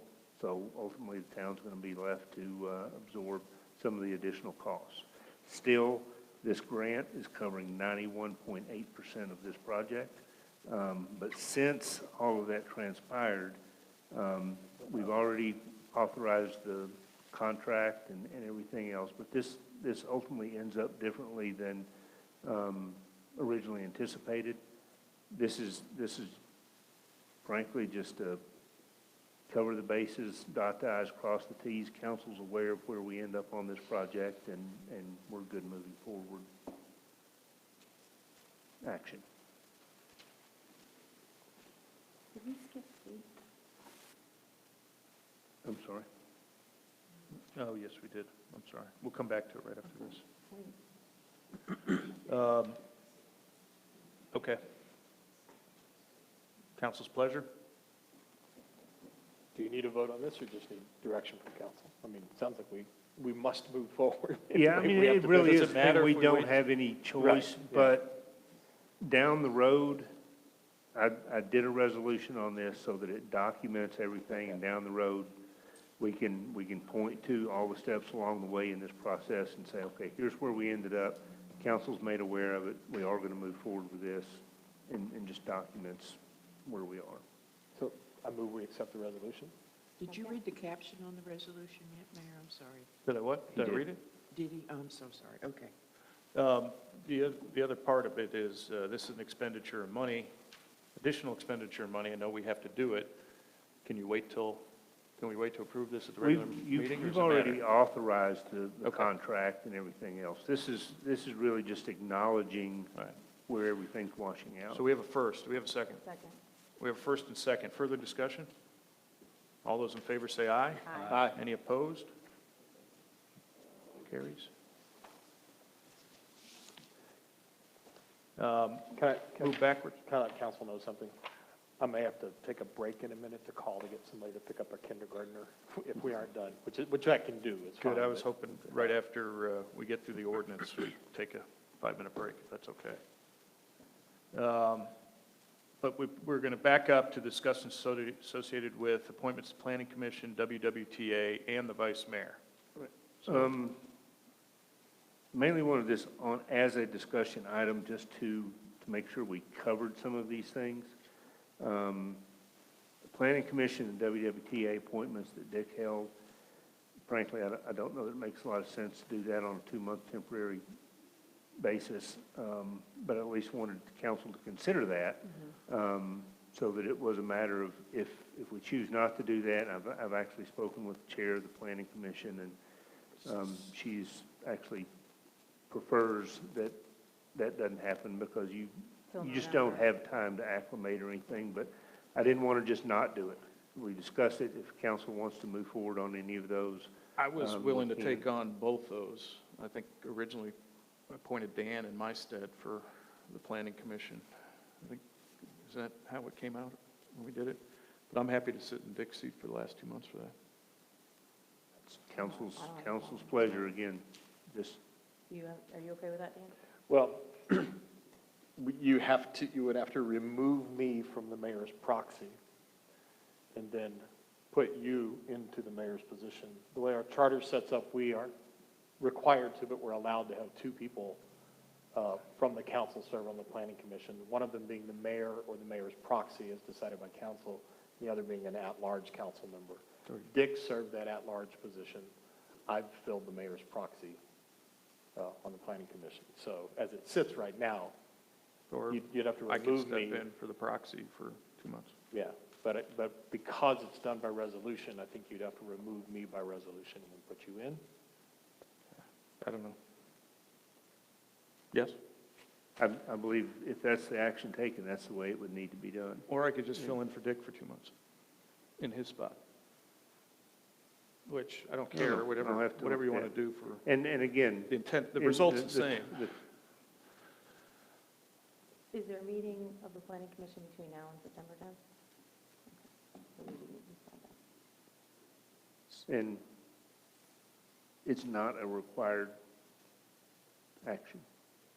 Just want to make sure it was discussed. Say it, right? Or would So- you rather have no one fill in? There doesn't have to be a vote or anything, it's just done. Do we need a vote or is it just done? No, if someone's going to be appointed to the planning commission, that has to be done by formal action. Right. I'm just saying that in speaking with the planning commission chair, she is fine if nobody is appointed until a new permanent appointment's made after the election. I make a motion that I will take over those 2 positions for Dick. Oh, for a second. Any further discussion? All those in favor say aye. Wait. Okay, so there is further discussion. Yeah, it takes a second All to gather thoughts. I know. This vote would be to set in motion the things that need to be done in order to make that take We would place. still have to do the resolutions and everything at the next regular meeting. So, but then who would sit in at the next planning commission? No one? Okay. So No, yeah, nothing changes. we're for really the- talking one month. Yeah. Yeah, nothing would change for the September meeting, Right. unless, Correct. I don't have an issue with it. Dan, you sit on the planning commission. Do you have? well, that wouldn't really be it's not, Well, it's not you my know more call, about it yeah. than Bob and I, so Yeah. do you have an issue with that? I guarantee he doesn't want to sit in another meeting with me, but other than that. Well, Wait, let's talk not about- go I'd like to- there. I'd like to go on a My road point trip is, I with have you. an appointment to it, so Right, no, I know, I just, I could either kick him out and say, hey, I'm taking my appointment back, or Right, yeah, we can vote it. It can go any of those directions, for so. purposes yeah. of how, outside of here and how. it if we seems like voted in everybody's okay now, with can it, I that's be all I'm saying. okay for the next planning That's what I commission wanted to meeting? know, thank you, Dan. Because we have a motion, a second, we're going We're to ready take to it, vote. why wouldn't it? I believe those appointments require that it be done by a resolution. Okay, Okay, but we have a motion and a second. Right. And we can vote now. further discussion? All those in favor say aye. Aye. Aye. Any opposed? Carried.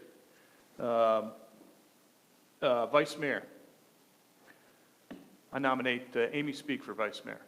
I motion Amy Speak for Vice I'll Mayor. second it. Okay, you willing to do it? Yeah. You schedule and everything, you think you can? Oh, yeah, scheduling should be Just for fine. 2 months again. 2 months. All right, we have a first and second discussion. Hearing none. We'll go to vote. All those in favor say aye. Aye. Aye. Any opposed? That's done. Ordinances, partial payment of property taxes. Is this second reading? It is. And we're fine with second reading at this meeting. Yes. Ordinance number 201809, an ordinance to allow for the partial payment of property taxes to amend Title V, Section 2 of the Town of Signal Mountain Code.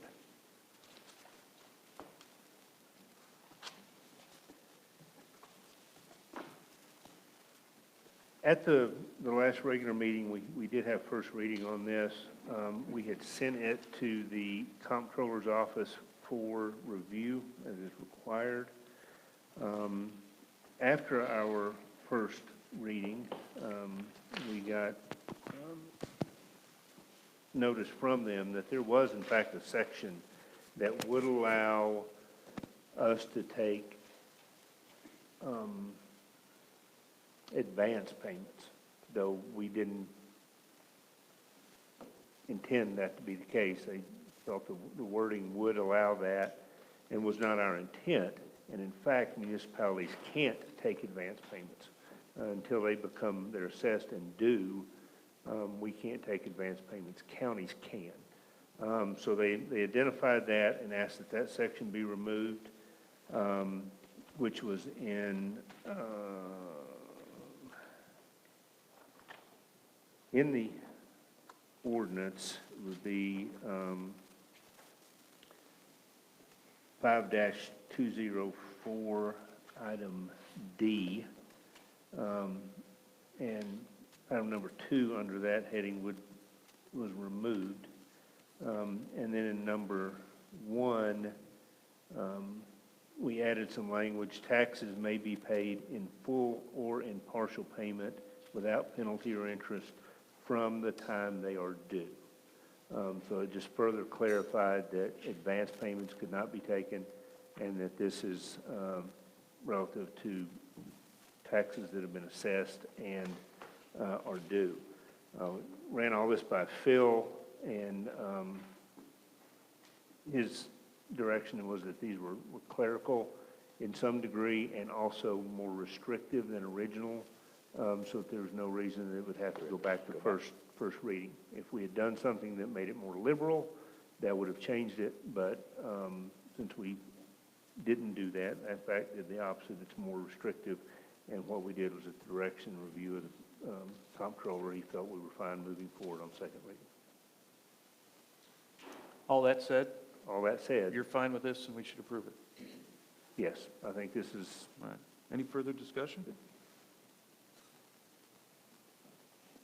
Hearing none. All those in favor say aye. Aye. Any opposed? We didn't have a first and second. Did we not? Yeah. We did not. I move we did not. adopt this ordinance on second. I'll second. All right, Amy, you second. Any further discussion? All those in favor say aye. Aye. Passes 4-0. How much time do you need, Dan? I just need to make a quick phone call. 5 minutes, okay? The We'll 30 convene seconds. for 5 minutes, please. Okay, so, Everybody come in and put your mics on. Stand by.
So you'll know in the future not to ask me how long presentations are gonna be. But you notice I sat here and didn't say a word, and it wasn't my fault. No, I think that was all time well spent, but was a little longer than anticipated.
I did it, and Boyd signed it, so that's the next step. I do, but, so is that all you're after, is the purchase order government? I can get that for you later.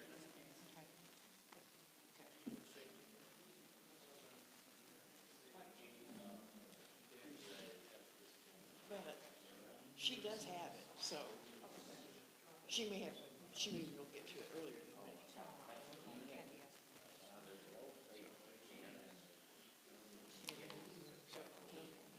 It's only been a day, so, I know. But I realize. So, and y'all did one that you need to get back to us by the first of next week, or it will not be next year's, or last year's. The stormwater one for the. Higgins? No, for the 4,000 for something like that. Engineering. Had that since April.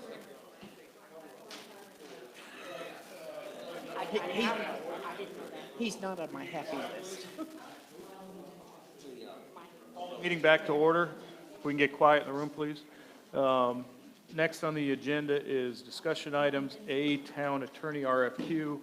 And just as an FYI to this, I met with Boyd after speaking with Phil Noblet, and Phil has been promoted and accepted the head attorney's job with the city of Chattanooga. And that will be something that will take up all his time. And I kind of asked him what the status was, and he had mentioned to me that he told the mayor, he said he wasn't going to leave us high and dry, but told the mayor that he would help us through, or try to help us through the election date.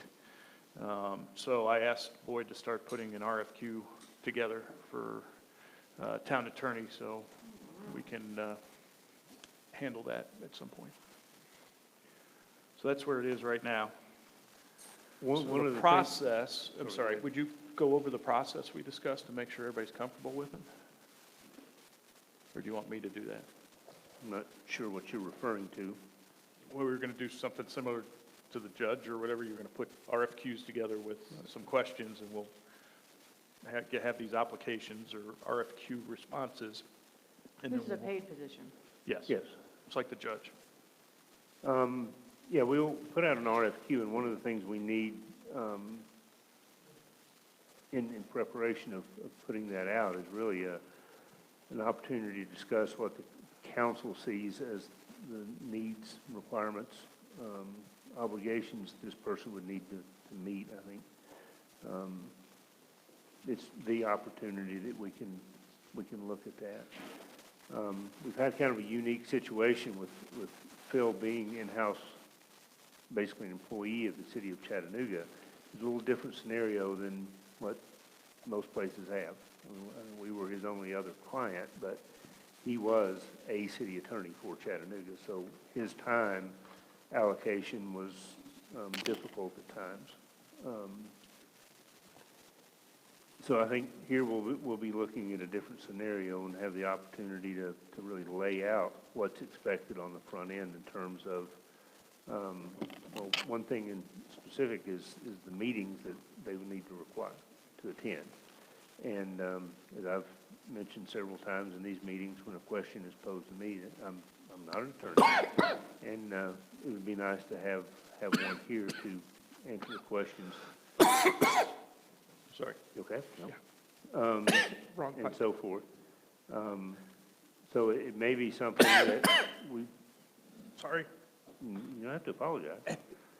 We want to look at, do we want the attorney at regular meetings and work sessions, planning commissions, BZA meetings, and things like that, so we can outline that in the RFQ. Anything else that council wants to address, or? This is anything like different than that? judge in that this is just a paid position, so there's not a term, correct? Correct. Right. That's They- right. I just wanted to make that clarification. This, to me, Yeah, and this is a it's- big decision. Yeah. And it's like, who does our audit or something? It's a professional service provided to the town. The town manager and the town attorney are the two positions that are appointed by the town council. And then the town attorney accordingly answers to the council, not me. Obviously work with them very closely, but they report to the council. So direction from council on any points that they want us to hit in the RFQ would be important. Additionally, as we move forward with this, something I'd like the council to consider, and now's the one opportunity to kind of get everything out there. We have a person on staff who is an attorney. They do not function in that capacity. But one of the things when we brought Sam on that I really wanted to do was get him as much experience as possible in municipal management and in municipal law, so that down the road, when I move on, perhaps the council has a no-brainer facing them as having somebody that is extremely well qualified to move forward. And I would like, as we consider this position, to look at someone who we could work very closely with, and Sam could gain a lot more firsthand experience in that capacity. So, And as you recall, last year, that's the reason for creating that position, was anytime you're managing an organization of this size, you need to have a backup in there for someone as valuable as Boyd.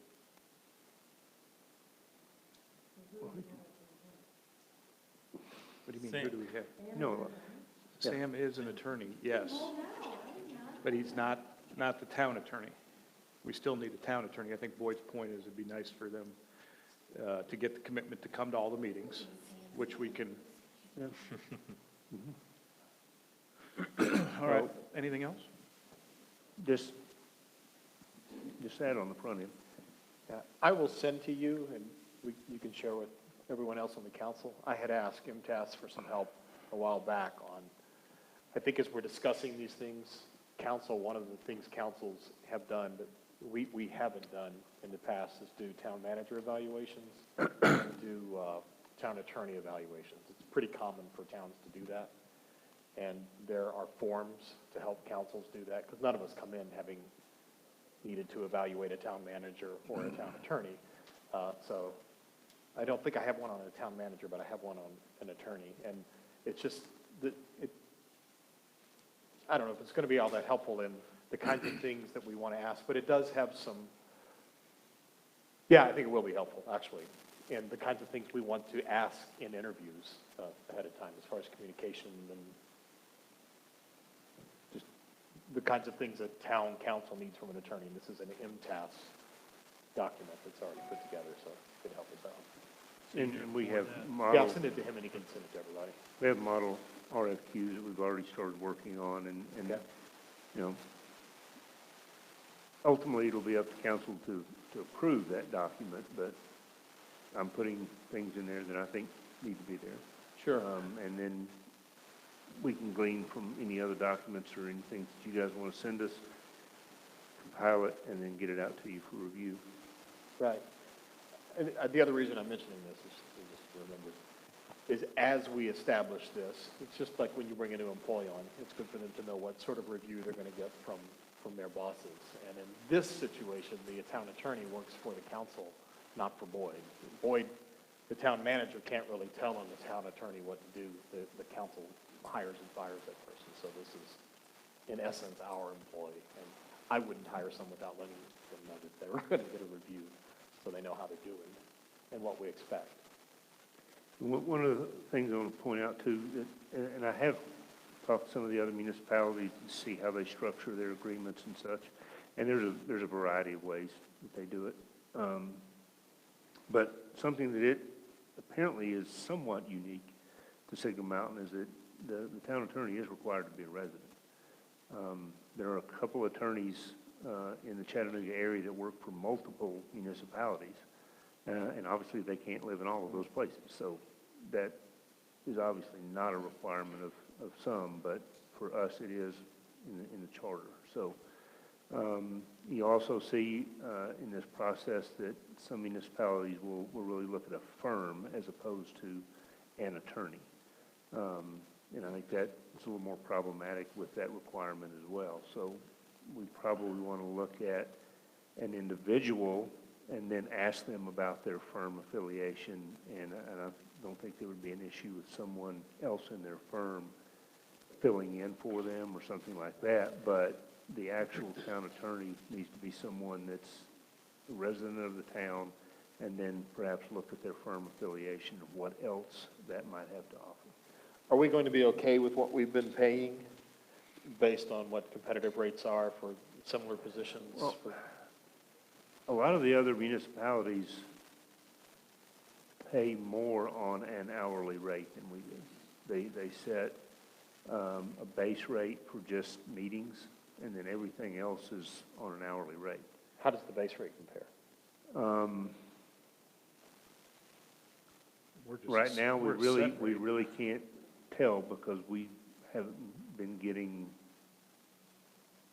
reports on how many hours have been spent.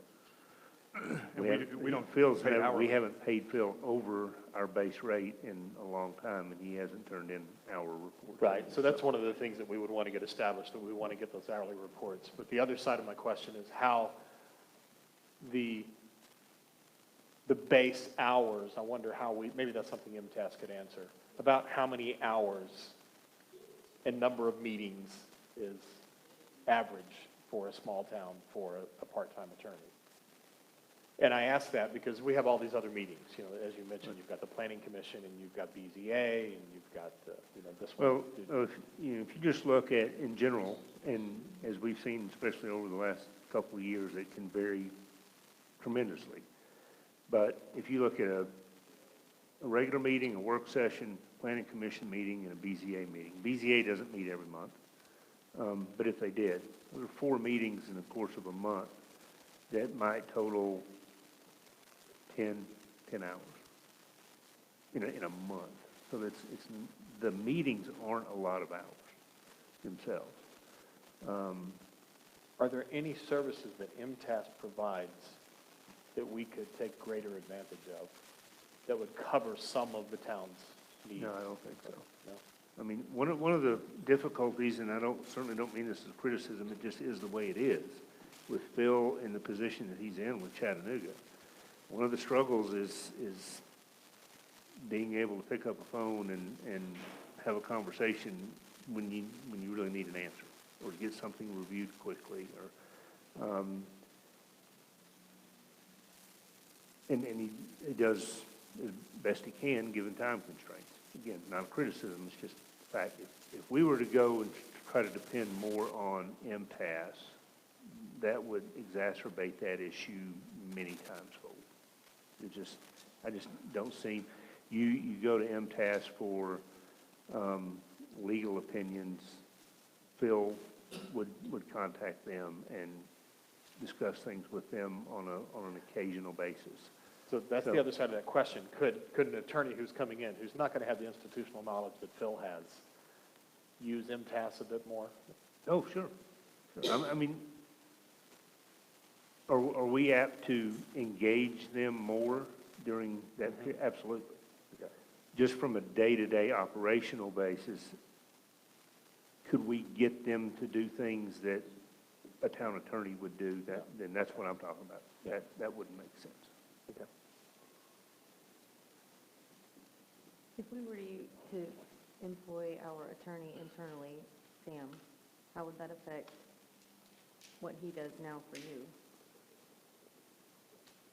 In that role? I think, it would change it significantly. And that's not what I'm proposing. That's not what we're talking about. No. I was just asking. That is one of the 2 things that I wanted to try to accomplish in Sam coming into this position, that after a period of time, the town would have options, and he would be in a position to serve in one of 2 capacities.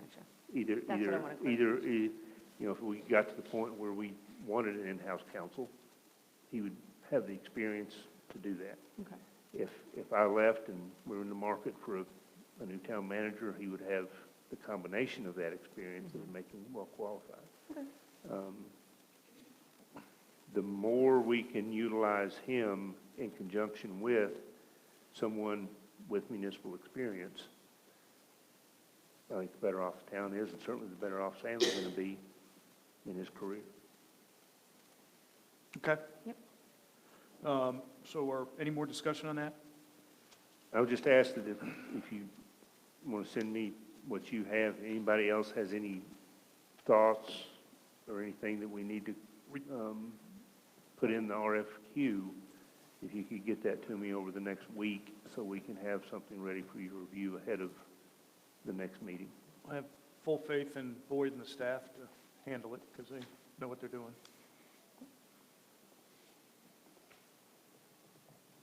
Anything else on that? No, sir. All right, next item is the LPRF grant for Marion and Driver Field. Great news. We were awarded the grants. Bad news is we are $200,000, well, it cost the town $200,000 because we took $200,000 out and put it to the MAC. So you want to give us, are you going to hit this or? I mean, that is basically it. When in budget discussions, it was determined that we would, in effect, it was a $400,000 alteration. We had an additional $200,000 in revenue projected and $200,000 from general fund that would be going to this project, because it was a total of an $800,000 project. So right now, we have $400,000 budgeted, and we're showing $200,000 in revenue. So if we want to take this grant and move forward with a project, then we would have to do a budget amendment to align the budget with those costs and projected revenues. So is there another, like, we withdrew that from one section to help the MAC, is there another section that we can draw from to help that one to get the grant?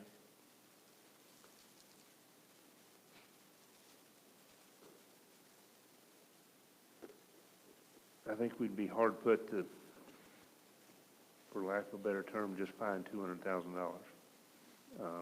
If that's the will of the council, we can revisit the budget and see what we can do. The decision was made to move those funds and reallocate them, and basically it was, we'll do this, and if we get the grant, we'll come back and figure out what to do about that other $200,000, and that's where we are. Yeah, the vote was 4-1, I believe. At this point, though, you said look at the budget. I mean, we could make an alteration to the budget, but I guess we could do whatever we wanted to the budget. We can go back and change. We could go back and look at the line item things and try to find $200,000 in departmental expenses or whatever we wanted to try to keep the budget balanced at the place that it is right now. That's an option we have, right? If we move forward and plan to accept this grant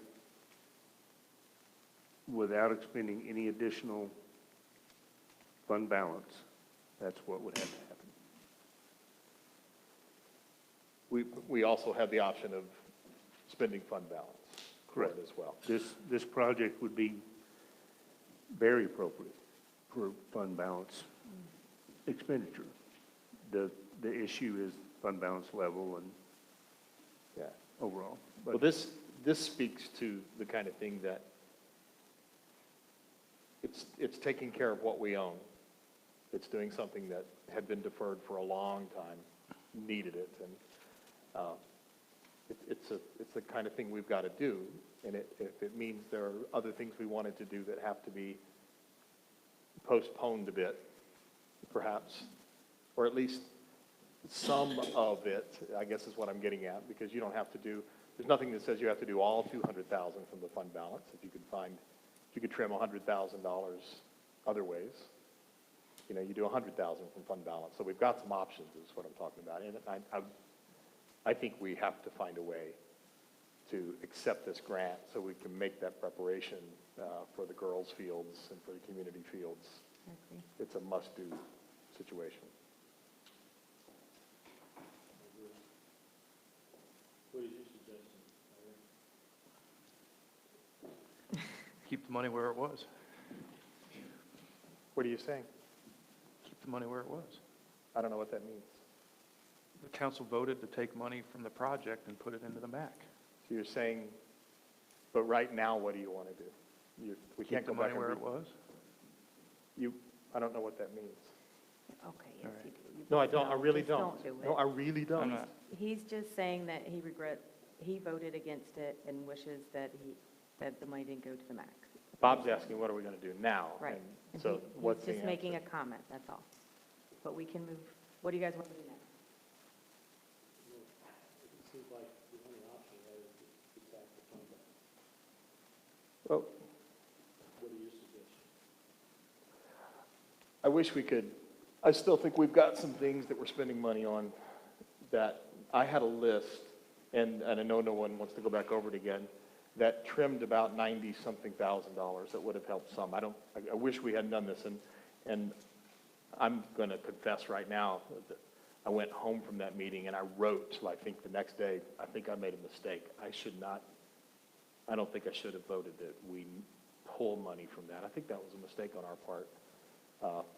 And we could, there are things, and I'll just toss, do you want to hear specific ideas? I mean, I can pull that whole spreadsheet back up of areas where I'm thinking we're spending, we could trim some back in order to make this happen. For instance, maybe we don't have to do the library carpet as quickly. Maybe we don't agree to give a donation to anybody. What else was on that? I think that the math is a time-sensitive issue. This is now a time-sensitive issue. And if we have to, ultimately next year, consider raising the taxes to account for all these other issues, and we're going to have less money for the grant for the fire hall employees. All of those are going to be facing us. There's going to be more of a hit, I guess, soon on the hall tax as well. Those are all going to be issues that are going to require serious consideration for raising taxes at that time. And that's just my best guess. And if I might, I'm sorry. I assume that this is time sensitive. Well, to some degree, but not terribly. I mean, Oh, yeah. yeah, we have some time, but time sensitive in the fact that we know we have this issue to deal with, and I think it's appropriate that we begin the discussion. The decision have to be made today or the next regular meeting, even no. But Sure. we need to decide how we move I think forward. the answer is fairly simple. You take it out of reserves, because if you look again at the data that I gave you when everybody wanted to reopen the budget talks, it's very clear that we are going to be perfectly fine with it. And that's why I suggested we consider tapping the reserves on that. I think so too. You also, and I'm not trying to argue, Bob, but you also said, you mentioned tax increase, and that's our job to avoid that. And again, that's another option that was something to consider, but I still have full confidence in the assessment that was done on the budget. If there is no other new piece of change of information from this month to the months when we were making those decisions before. So I'm just looking at what our options are, and Sure. they're kind of limited. It's either you tap this, or you raise taxes, or find another means by which to. You take it out of reserves, your reserves are going to be fine. I don't think we need to raise taxes. That's not my first No. choice. There's No, no I know. need. There's no need. We also have the ability to take a look at what we were spending in our additional capital expenses asks. And on the list that I had, and we would have to discuss this to make sure it's okay with Karen, for instance, but there was $8,000 in the budget for carpet that probably could wait. There was an additional, Barb's not going to like to hear this, but there was an additional $13,000 for the MAC lights and speakers that was in the departmental ask. There's $40,000 for the playground equipment. We've already spent some, and we're already doing something. And my suggestion, which we never got to discuss, was that since we're doing that, Marion and Driver Fields, we have this opportunity now, so maybe we could hold off on the second phase because it was a phased-in thing. That we actually, in effect, did. Do we end up Because cutting that the 40? first phase was last year, that didn't get spent.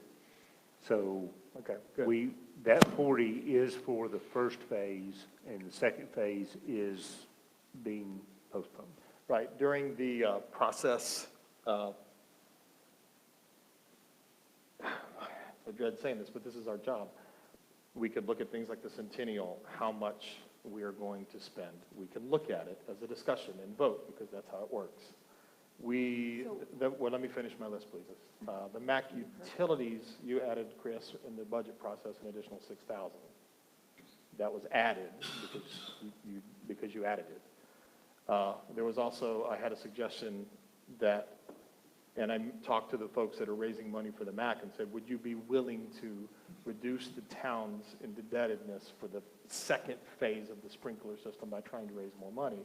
And they said they would be willing to do that, but we never got to that. And that was changing from the town's obligation from 15 down to 8, because they were going to try to raise some more. And I will say that group has been having, there was a fundraiser last weekend. I think they raised another $700-something. They're doing one at the Catholic Church this weekend. John Har's doing a CD release concert with all the funds from that going towards this. So they're actively working and bringing in money that's not costing the town anything.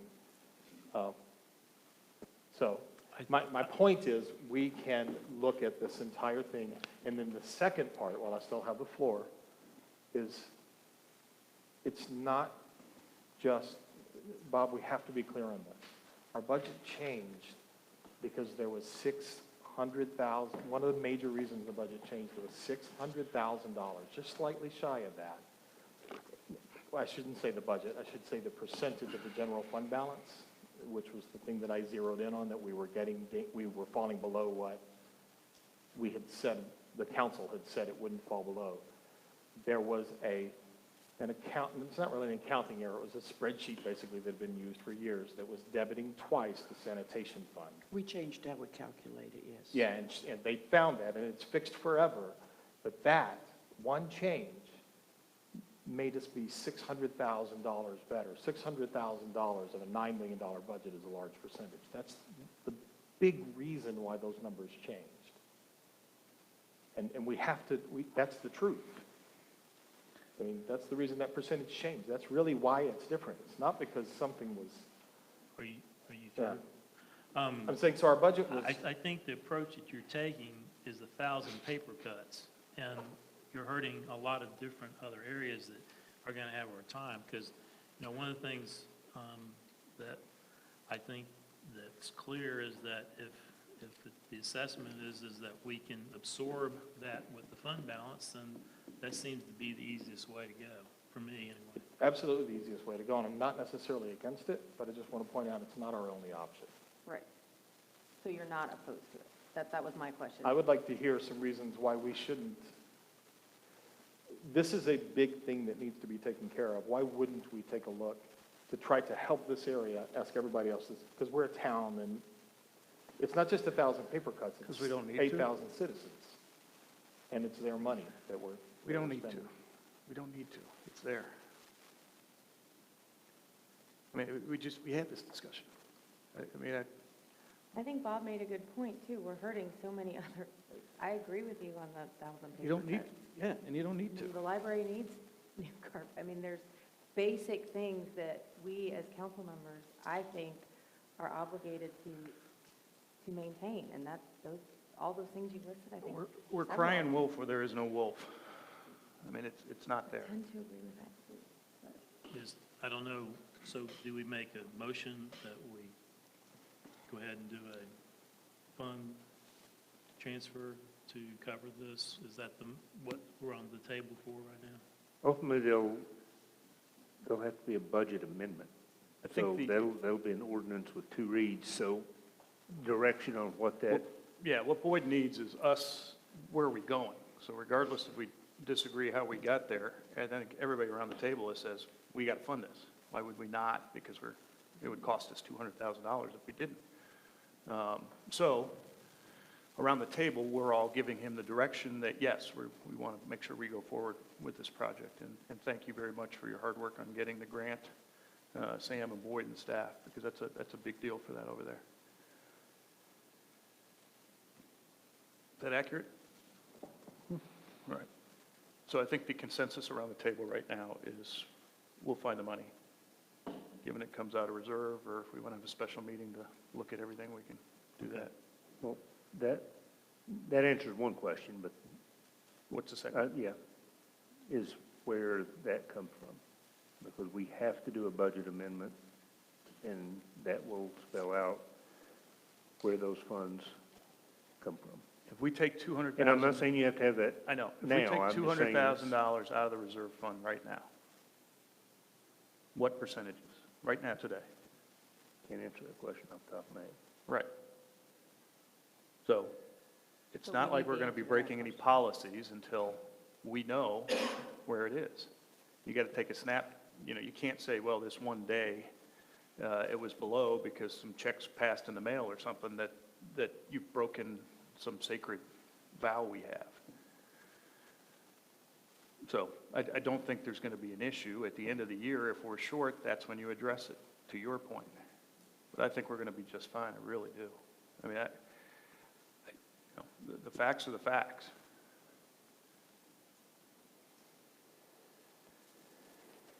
So with So you that, good? Reserve? We good? What do you want? What are you asking me? I mean, The second I'm just question telling was, you. where do you want to take it from? Where do you want to adjust the budget? And we're and saying reserve. If you want to answer that question today, that's Okay. fine, but I wasn't asking for you to do that. I'm sorry, I just thought saying. you said you wanted additional direction on this question and that question. So I was trying to, The one question is, we want to move forward. The I think answer is that's we want to move consensus. forward, is anybody not for we doing want to that? get this grant. I think we've agreed that we want to move forward. What he wants to know We is, haven't agreed on how. is yeah, what- what is council's direction on how? I thought you were asking that question No, now. I was just saying that is That still will come up. left Right. to be answered. And I think we've got a very good answer for that when it comes up. Could you prepare for us for the next council, for the regular council meeting, so that we can see what taking the money out of the general, Yeah, I'd like to know that. general fund would do?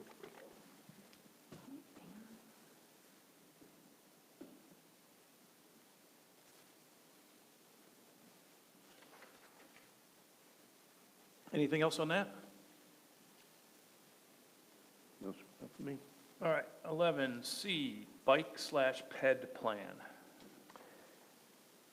You have on the table a copy of the bike ped plan that was developed over the last 2 years. A lot of work has gone into it. Jennifer Williams, who's our staff planner with the Southeast Tennessee Development District, done a tremendous amount of work on this. Ann Haygood, Cheryl Graham, staff, Dan. I think this is really one of the things that has helped us in some of the grants we've gotten recently, and it has been approved through the Planning Commission, but we do need to adopt it by council.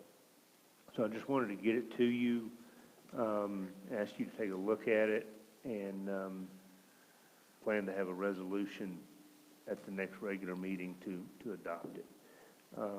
It is, when you say this, it sounds like I'm trying to say it doesn't really matter, and that is far from what I'm trying to say, but it's not a binding legislative document. It's a plan. It's how we want to move forward. It's the things that we want to try to accomplish. And again, I think it's an excellent, not only document, but the content is excellent. And we'll touch on a little later when I get into my report on some of the things I think this has impacted and how it'll help us moving forward. Do we need to vote on this, or just? Well, at the next meeting, Okay. we'll have a resolution. I just wanted to get it to you today, kind of give you a brief overview of what it was, and asked you to look at it over the next week or so. If you have any questions or issues or anything, please let me know. Otherwise, we'll have a resolution for adoption at the next meeting. Okay. Good. Anything else on that? Next, board liaison reports. Amy? My boards have not met. I have nothing to report, and Jared and I are actively trying to It'll be to reschedule. next week Centennial? when we meet. Give and us an so update. To give you, I mean, I'll give it at the following, our regular meeting. Okay. I expected one, we did have, Kyra that had to resign from health reasons, Oh, no. and I believe. Is her head? Yeah, from head injury. Should be all right, yeah. And then, I think Wade is on the teetering point, but I won't be able to tell you for, so we're down some on our committee, but we have, the schedule that has been more refined that, I was hoping to have one of those today, but, unfortunately, because of that resignation, We approved the last meeting, Yeah. the, using the community foundation, Right.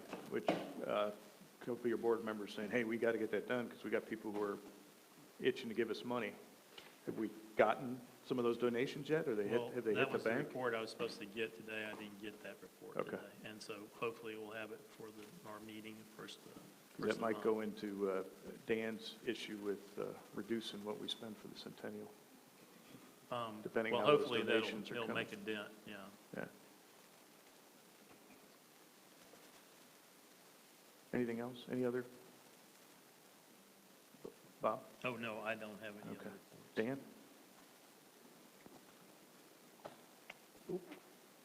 Nothing? No. Anything the Everything's planning cooking at the commission? library just like it should be, and Anything the planning commission's handling that may come back in front of us or anything? I mean, that's fluid. We never know who's going to come before the planning commission until we get there, so. Okay. And everything that we do comes before you after we do it, so. There's So nothing? no. Answered no. The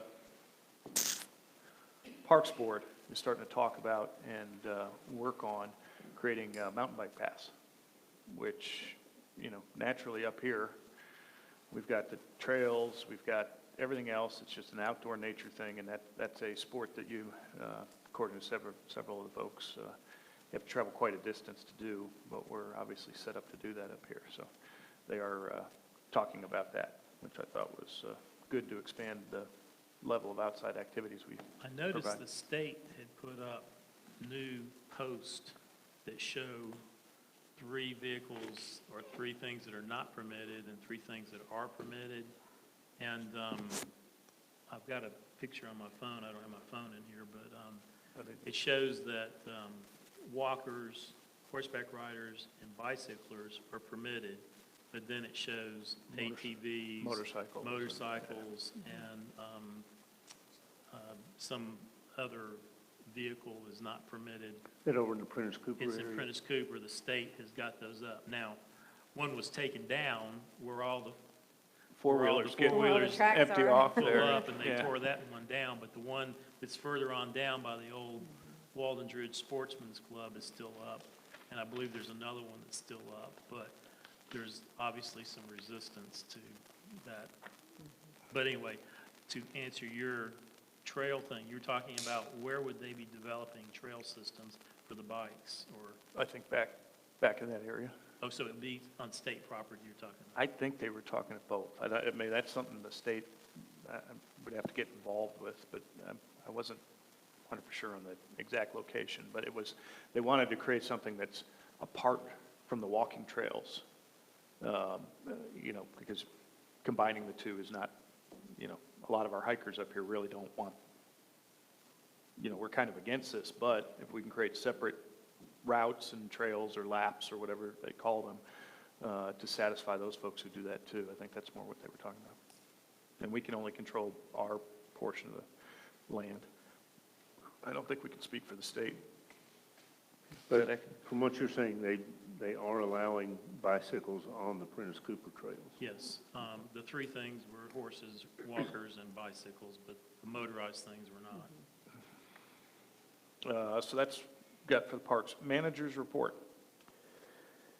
And I think you guys are also aware we recently received a TAP grant, Transportation Alternative Program grant, that we'll have a lighted crosswalk at James Boulevard, and then sidewalks that will come down through the park area and through the town complex. I mean, especially in the summertime, kids are all over this place. So this is something that we've really worked hard to get. So we have that grant. That was put in quite a while back. We may actually scale it down some with some of the sidewalks around the ball fields to try to come into budget. But one of the things that we were doing was we were in the process of applying for a multimodal grant for the same project because we really didn't expect to get the TAP. Then we got the TAP grant. For our MPO in Chattanooga, they were going to send 3 projects to the state for the multimodal. There were only 3 applicants, and we were one of them. So that being the case, they're allowing us to modify our multimodal grant application. We have another project that will put a bike ped path from here to the shopping center along the highway. Now we have the connection from James Boulevard to here. So with our multimodal application, we're going to take the bike ped path from here south to Piper's Path, which will connect us to almost to Norris Field in that park. Also in the process is Walden, who has a multimodal path from Pumpkin Patch and their town hall to our business center. So if all of this plays out, that's where we'll end up, a multimodal path or a bike and ped path along the highway from the Pumpkin Patch all the way to Norris Field, and we'll connect over to James Boulevard. That's fantastic. The Old Town Sidewalk Project is bringing the sidewalk down to the traffic light on Mississippi. So then the only gap will be traffic light up to Norris Field. And at that point, we'd have total connection from Old Town. And you still can from Old Town up James and connection, but we will actually have all the business district and everything connected. So a lot going on. Is there a map of some of those little? If you look in your plan, Okay, in the plan. there's, and you don't have the appendices with that, and we're going to put a larger map with it, but there is a map that shows the different trails, sidewalks, bike ped path. It's a dense map. If you have time one day to come up here and see the larger version of it, we've got you get a better picture. Larger one. So, shortly we will be bringing to council a resolution in support of the multimodal application. That has to be in by the latter part of September. So since we're having to completely change the project, we're in a bit of a time crunch, but we're working on that. In previous meeting a while back, Councilmember Spalding had asked about getting with CARTA to see if they would reinstitute service to the mountain. Did some research on that, and basically we did leave that authority. Many years back, I've contacted them, and on the very basic level, that's what would be required. Signal Mountain would have to vote to rejoin the authority, and there would be a financial obligation on the town's part to do that. They said they were certainly welcome to discuss it, but I think that's something the council to look at some point, see if it's really of interest and if we want to engage in that. But I just wanted to report back that that's the scenario. Is there any rough estimate what that would cost to do something like that? I think it would be a matter of determining how much service was provided It's kind of a step back. The regular bus service was discontinued, and then after a period of time, the caravan service that provides transportation for folks with disabilities was also discontinued. So there's quite a bit of detail that would have to be discussed before I think they could provide that information. But that's something the council can decide if we want to take up further. James Boulevard project is out to bid. We have extended the bid deadline. It was originally the 20th. Frankly, it looked like we may not get any bids. We've pushed it to the 29th. The engineer has actively been working with contractors to try to solicit involvement, and last we were told he expects we'll get at least a couple of bids on that next week. So hopefully that will be moving forward. And that change really didn't impact the overall timeline. We still hope to have it to council for the September meeting. Fire station, current the project deadline on that is September 21st. Right now, it looks like we may meet that even with all the rain and everything that we've had. So we're hoping that will be the case. Staff had construction meeting this week, and speaking with Chief Mitchell, as it stands right now, we are still expecting to come in at or below budget, not counting the contingency. The actual budgeted cost, I think we're going to hit or come in below. So about a month from now, we're looking at having the building. We'll have to do punch lists and all of that and start moving in. Fire truck has been built. Staff is going up next week to do an inspection on it. The company actually flies 3 of our folks up there to climb all over that truck and find anything and everything that they can. They then address all of those issues, and it's shipped down to Nashville for some final equipment. So we should have it in about 3 weeks. So the timing is going to be good. We'll have that truck just ahead of the station being Who's open. the manufacturer? Here's okay. Do we want to look at the $5,000 one that's down in Red Bank? We are tentatively scheduling the dedication for October 20th. That is a Saturday. If you guys will look at your schedule and let me know if that's a conflict for anybody. September 20th, Saturday? October 20th. October 20th. Yeah. We'd like to do it on a, no, It's the week before. No. Yeah. I'd like to do it on a Saturday because I'd like to have a extended open house associated with it. Fall break is though, isn't it, the 13th? Look at that. It's the week before. Are you sure? It starts on the 8 through the 12th, 8th through the 12th. So Okay, good. what was the date? October 20th. It's Thursday, October, or no, sorry, it's September. I'm out of the country that week, so it's the Saturday to Saturday. Saturday, October 20th. Okay. You got a time or That's an anything? open house for the new station? Yes. We'll schedule a definite time for the dedication, but there'll be a extended open Will house. it be functional prior to that? I think we'll probably have the staff prior to that, yes. If you haven't been over there, it's pretty darn it looks impressive. so good. Yeah, it looks really good. Yeah, that's a great idea. The only other thing, I've met with some folks on the beautification committee a few days ago, and they're going to focus on Lena Givens Park, which is right at the top of the mountain.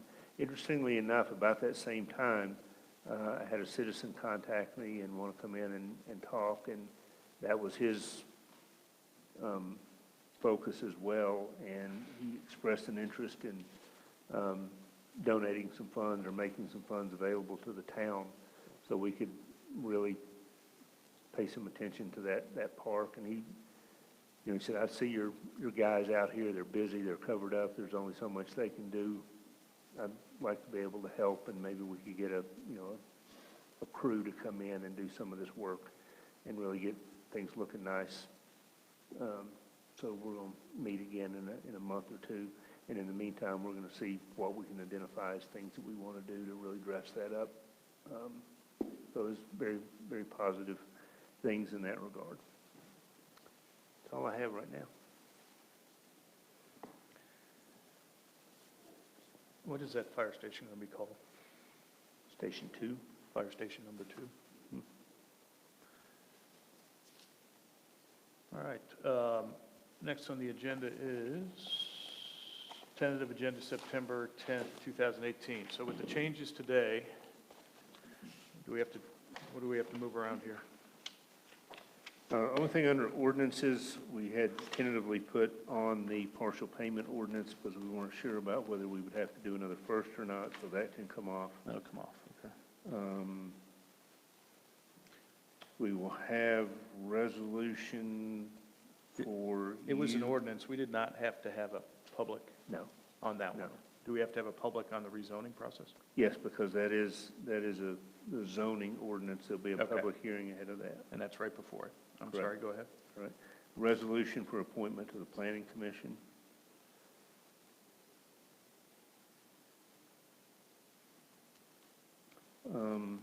We initially. And the new council vacancy or not? Do they get sworn in or on a special separate Well, ceremony? if we did it already, can't they get sworn in Saturday and be involved in this meeting? Potentially. Okay. Yeah, Or do we have to wait? You passed the resolution. Yeah. You already did the resolution. So we don't have to, so council vacancy action will not need to be discussed? No. Okay. What about getting Amy vice mayor? That doesn't require a resolution. Does the planning commission issue does? Yes. Okay. So that's the only thing that'll be under there. Right. Go ahead. Initially, Dick had asked to come back and address the council at that meeting, and we had talked about doing a resolution honoring him, but he's not going to be available, and said if it'd be okay, he would like to come in October. Okay. What about Tracy? We can do a resolution for that. All right. It's in my additional business, which I have a little bit of a list, but I also like to honor the high school class and student council officers over at the high school at our next meeting, like we did for the tech folks at the beginning of the meeting. And I'll get you a contact for staff contact over there. We haven't had a mayor for a minute in a while. Is there any candidates for that? Not that I've been made aware of. Look for Tracy. What are we doing for Tracy? Tree? Well, I had not anticipated that. It's a resolution of appreciation for, Okay. it's really up to the council, but She did an absolute phenomenal job, and this council and staff should be commended for putting her in there, because I think she was a perfect placeholder. Is she returning the law, or what does she do? She's Practices. still a legal attorney, an attorney. Anything else? not as far as formal action, I don't have anything. Okay. And I have some, we might want to answer after I go over my discussion list, but How long is your list? it's long. So go ahead. No, I'm good. Other business. Other business. Other business, Dan? Okay, no, I've already mentioned it. Do you want to talk about the equipment now? I think this would be the appropriate time. No? What I was trying to say earlier, I said.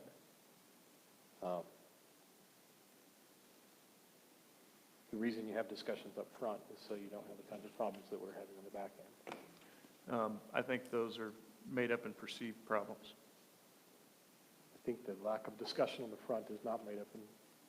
No, I just disagree with you. All I did was mention to Eric that there's this opportunity, and then I got the hell out of the way.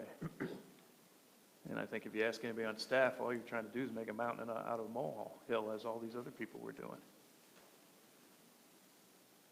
That's fine. I have no problem talking about the mountain and the molehill issue now if you want to. So let's keep going.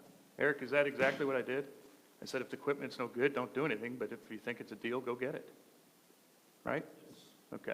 I mean, it seems like there was more discussion on that than there were. I brought it up in a meeting. Yeah, We brought it up at the budget. I think we even voted on it.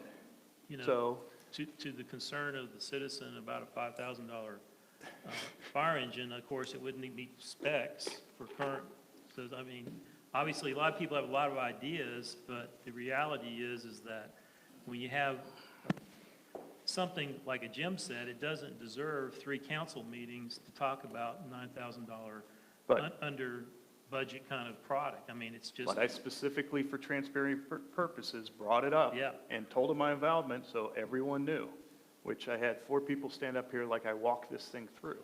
yeah, And my best friends in the world sold gym equipment. That's not what happened, but that's the story they're trying to paint, which is fine. I think it's way over Yeah. purported. But No, anyway, not we really. discussed it adequately, and everybody at every level participated in it. So no, you don't want to, we don't want to talk about it, or are we done with that?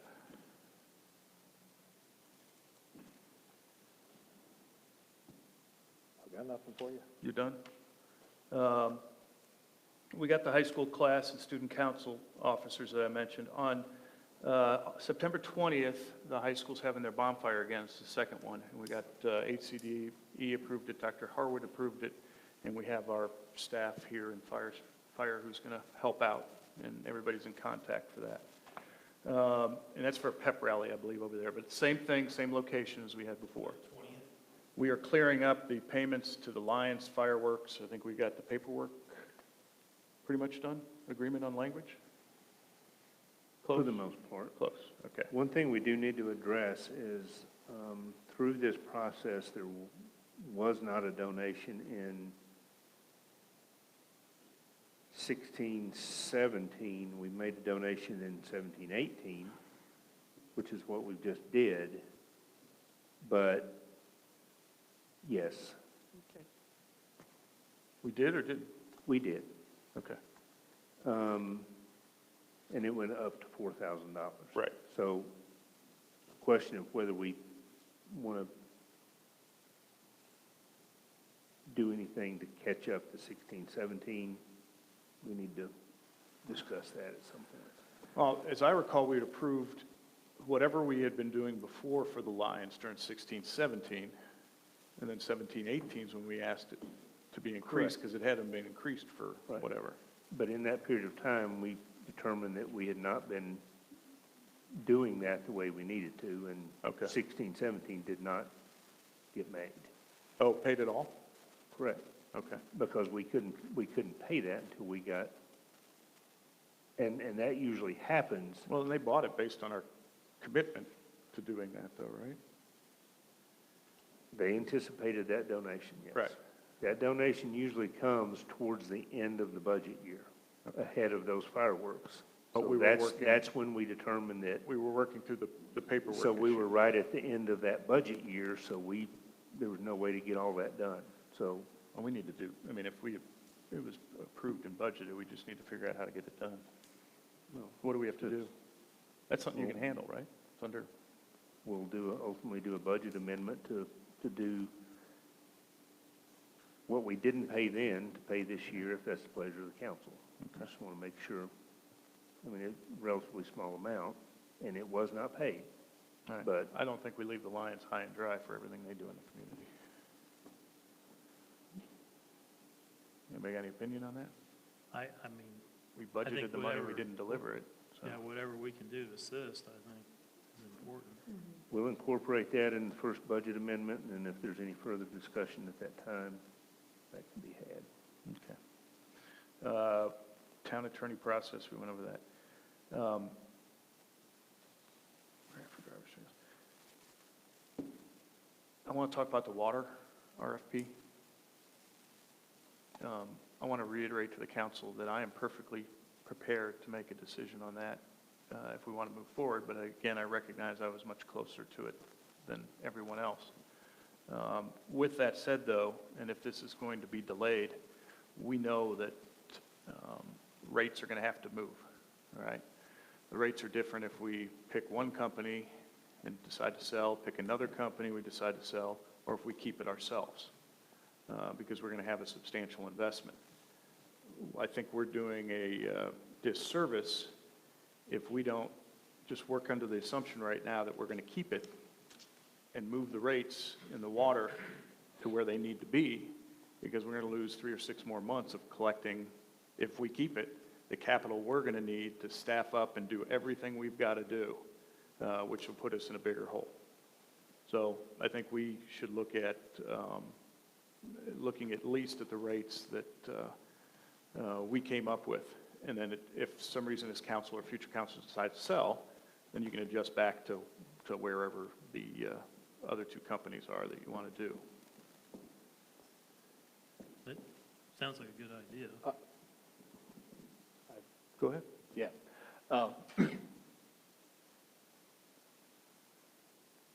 You began with, you assumed that you were more prepared to vote, and make a decision on this than everyone else. I don't know if that's necessarily true. I mean, I don't know how you could know that that's true. The rates that we came up with, we didn't come up with rates. And there is a, when MTAS finishes its portion, what it's doing right now, one of the things that they provide is a rate study that would give us an independent party giving us a rate study, and I recommend we wait until that's done before we make any changes of any kind. When's it going to be done? All right.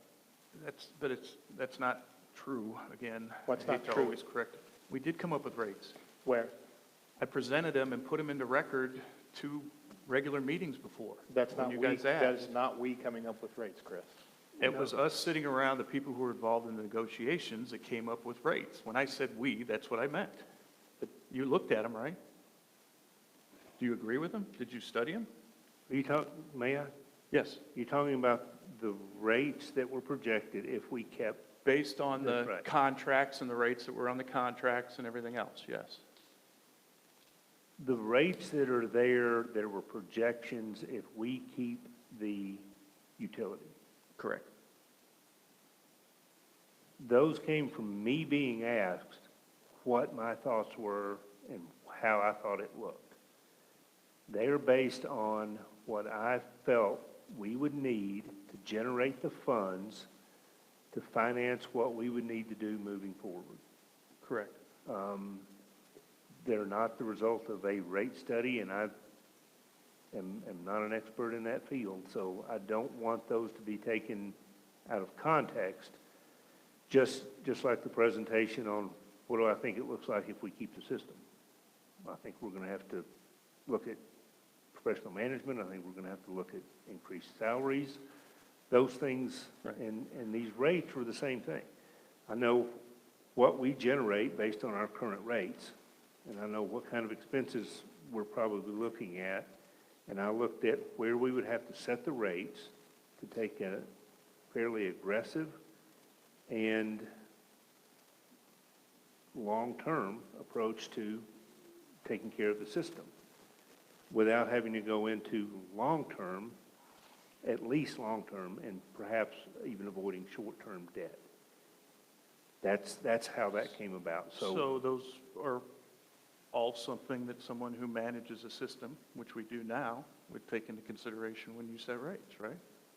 I would think so. But I And just, you actually I have the just want to experience of understand. managing this department, correct? Yes. All right. I just want to make sure that it's clear how those were developed, I and it was understand. not the result of a formal study. And in addition, you went a step farther, because I believe me, you, and Sam sat around a table for a couple hours and tried to pick your numbers apart, or the numbers apart. Yes. Is that true? Yeah. Okay. So I have total confidence in our staff and their financial ability and their ability to run and manage the system, that those are very reasonable rates. So if we do a rate study, which will take a couple months, or we have to pay for, or whatever else, then they're going to come back and they may say, hey, you're 50 cents off this way or 50 cents off that way. But what we do is we lose 2 or 3 or 4 months of getting to a level we need to be, because right now we're subsidizing water. Last year was, sorry. No, I mean, we reduced fund balance for capital projects, but we are, for lack of a better term, making money on water. Right. And we are generating. There were portions where we weren't. We are building the fund, is what you're saying. The fund is Depending on capital investments. right, depending, but yeah, we are Right. putting money back in to spend on project needs for the water company. What did we spend last year Well, that's Capital projects? for the water company? about $1 million, isn't it? It was just under 900,000, I think, when it was over. So technically, we didn't put any, the fund didn't increase. It decreased No, significantly. not at that level of capital investment, But the no. fund exists for that purpose. Right. So Absolutely. And the fund does not, it's not in all things that need to be done in projections over time for a water system are never intended to be done all at once. You build money into the fund and you make repairs, and that's why you have 21-year plans. That sounds like a reserve fund. It is a fund for projects for the water department, and it exists separate from our town budget Absolutely. for that purpose. When does that MTS study get complete? They said they'll have it to us by the end of September, and I think it'll be some ahead of that, but So if we enacted the rate study now, or made the request to do so, that would give us some additional information about? But they want to charge us for that. Well, it's three. And my understanding, like Dan was going to assume, it's like $3,000, but it seemed like that would be something that would be helpful to either solidify or. Your problem with doing a rate study in this situation is you do not control the resource. You don't control the ultimate cost. So anything they put together is going to be speculation, just like this. And they don't actually operate the system where we do. Because they can't control Tennessee American's rates. They can't control Walden Ridge Utility District's rates. So they could come back with a rate study and say, here, we don't know if we're going to be supplied by Tennessee American. We had a huge uproar of people here who want to go to Walden Ridge Utility District, right? Yeah. And we're currently supplied by Tennessee American. And who knows, maybe that'll go away when we're not talking about selling it. But my guess is if they didn't like Tennessee American before, they're not going to like them now. But Tennessee American has been holding their rates during this process. Yeah, I see what you're saying. So until we're using our best people who have managed this system, who financially we trust. Dan sat in a budget meeting and said, how dare you question these two people? Chris, you did say that. Did you say that or not? Who cares? Let's stay on subject. I am. What you are saying right now, what you said just a minute ago, is that we are going in the hole. The town is saying, no, we're not. Am I inaccurate? Couldn't be more accurate. Couldn't be less accurate. We spent $1 million last year. I wrote your words down. We spent $1 million. Our fund is down $1 million. The fund's at $2.6 million right now. And it's down from last year. It So wasn't- it's not growing, it's going down. Chris, because we did a capital project. We had to do the capital project. Right, you just said our fund is going up. It's not going up. Chris, we are not going in the hole on a monthly basis. And let's say, let me assume for a minute we are, because our rates aren't high enough. We have the ability right now to make a resolution to vote to increase the rates for the next council meeting. I think it's what you said. There. And Awesome. He just said that. There we go. Full circle. So that's my suggestion. Instead of waiting, So you agree, great. No, I don't. We're not going in the hole right now, and we're right in the middle of fixing this. Let's don't do something prematurely. it's not premature. We have a study that's being done by MTS right now, and when they're done, they will have the information. But the study's not going to tell us about the rates. Either way, it doesn't matter what we do, the rates are going to change. All I'm saying is if we take the avenue, the prudent financial thing to do is take the avenue that we're going to keep it, that's the most conservative, it's the least change, and you address the rates at what it's going to cost us if we keep it. Because we are going to go in debt about $3 million in the next 3 years to make the improvements and repairs that were identified that we need to have, that every That's not, that's company just has made, not true that you have to do all those repairs at once. That's just not I said in the next 3 years. You said that it's, 3 years isn't even how they are on the timeline, Chris. It's a 21-year timeline. These are things that get done over time. You build money into the fund and you do them. Now, based on what premise do you think we You need build to money into the fund. clarify How for are we me, going to based build on- money into the fund? You, because we have people paying rates and buying water now. Based on what premise do you believe we need to raise rates right now while we're right in the middle of learning from professionals, people who do this for a living, who can do a rate study for us? Why do you think we should do it premature to their advice? I want to be clear. Maybe I'm wrong and not getting what you're saying. Well, to Chris's point, it's going to be higher than what we're charging now. So we know something's got to be done in a positive direction financially. No doubt. And so therefore, That's even if what I it's said. not at 100% funding, some funding needs to be done to make up that gap and put some reality. to How this much is whole- the gap, Bob? I'm not going to sit here and tell you a number. How will you get that answer so you know what it is? Well, even if it's 10 cents, sheet it's I put in the more than record. what we're contributing, more than what we're doing now. And based And- on what information did you make that last statement? How do you know 10 cents? How do you know 7 cents? How do you I don't know. 12? You said a number, I gave you 10 cents. It could be a dollar. And it could be all kinds of directions on this. But as to his point, you're going to have to build that fund.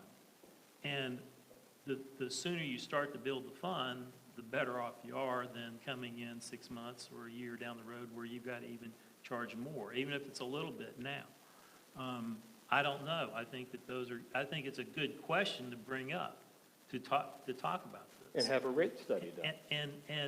And at least start thinking in terms of funding that.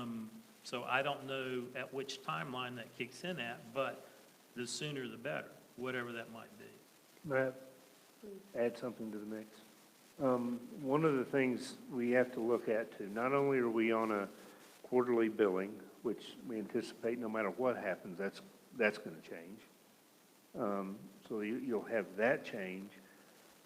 We've also learned that, our billing structure and well, I won't speak to anybody else's, but the state really does not want a minimum usage billing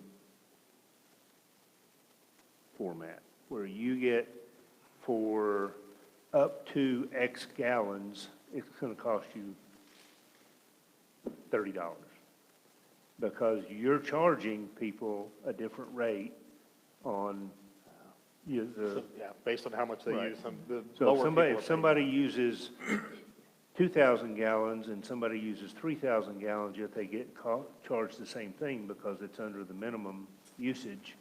Can I ask a question about that? Yes. Is the state cool, though, with a large user discount if people are using a large number of gallons, which is different from minimum Yeah, I use? think so. I think you can have, if the customer is different, customer type is different, I think you can do something there. Okay. But that's just my understanding right now. But, so that being said, we're probably going to have to transition to a service fee, and then start from zero up on structuring our rate. So it's not just changing our rate. We're probably going to have to change our rate structure. So that's going to complicate things even further. 3 or 4 years ago, we were sitting here talking about adding a $500,000 accounting system to bill. That would even, we're not even talking about changing rates at that time. We're just talking about that accounting system that's going to cost X amount of money. That would, it's the new meter system I think Yeah. you're talking about, but that would be a first-year expenditure. I think it was $650 That's one of the capital expenditures that we would be looking at. that we'd have to do to be able to charge monthly and do all that stuff, so. And I've said, there's no doubt, we keep the system, we have to significantly change our rates and rate structure. I don't think there's any doubt about that. All along, the notion has been to try to hit a level where that if we sold it, we haven't built a fund balance up in advance of that we got it to where it was. And that started 3 years ago, I think?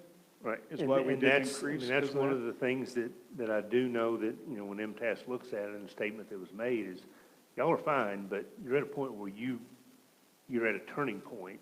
You're going to have to do something. Well, that's exactly what we tried to accomplish, be at this level for this decision-making Right. process. Which is where we sit right now. Right. So I think personally, we would be better served, and I don't know that we can't go ahead and start that process. If we want to move forward with a rate increase, go ahead and ask MTS how long it would take. What's it going to involve? I would just be more comfortable with something other than Well, that's what we're doing my now position. anyway. They're Then we would looking at study- feasibility of keeping it, and should we keep it, what do we need to do? But again, I go back to before, it was last council, we sat around the table and agreed to freeze rates because we were looking at selling. Well, that's been 2.5, 3 years. We normally would have been putting more into reserves and building up our reserves, knowing we have all these capitals. So we've been in a freeze for 3 years. That, if we end up keeping it, that's going to hurt us. I mean, that's going to, the longer you wait, the higher the rates are going to be once it comes back. So we need to start putting that money away under the assumption that we may keep it. So that's the reason I bring it. I know people don't like a lot of my topics, but that's the reason you bring them up, because so now you're not sitting here 4 or 6 months from now going, oh crap, I wish we would have started back then. I know, yeah, I forgot we froze the rates 3 years ago because we were looking at selling this thing. Is that fair?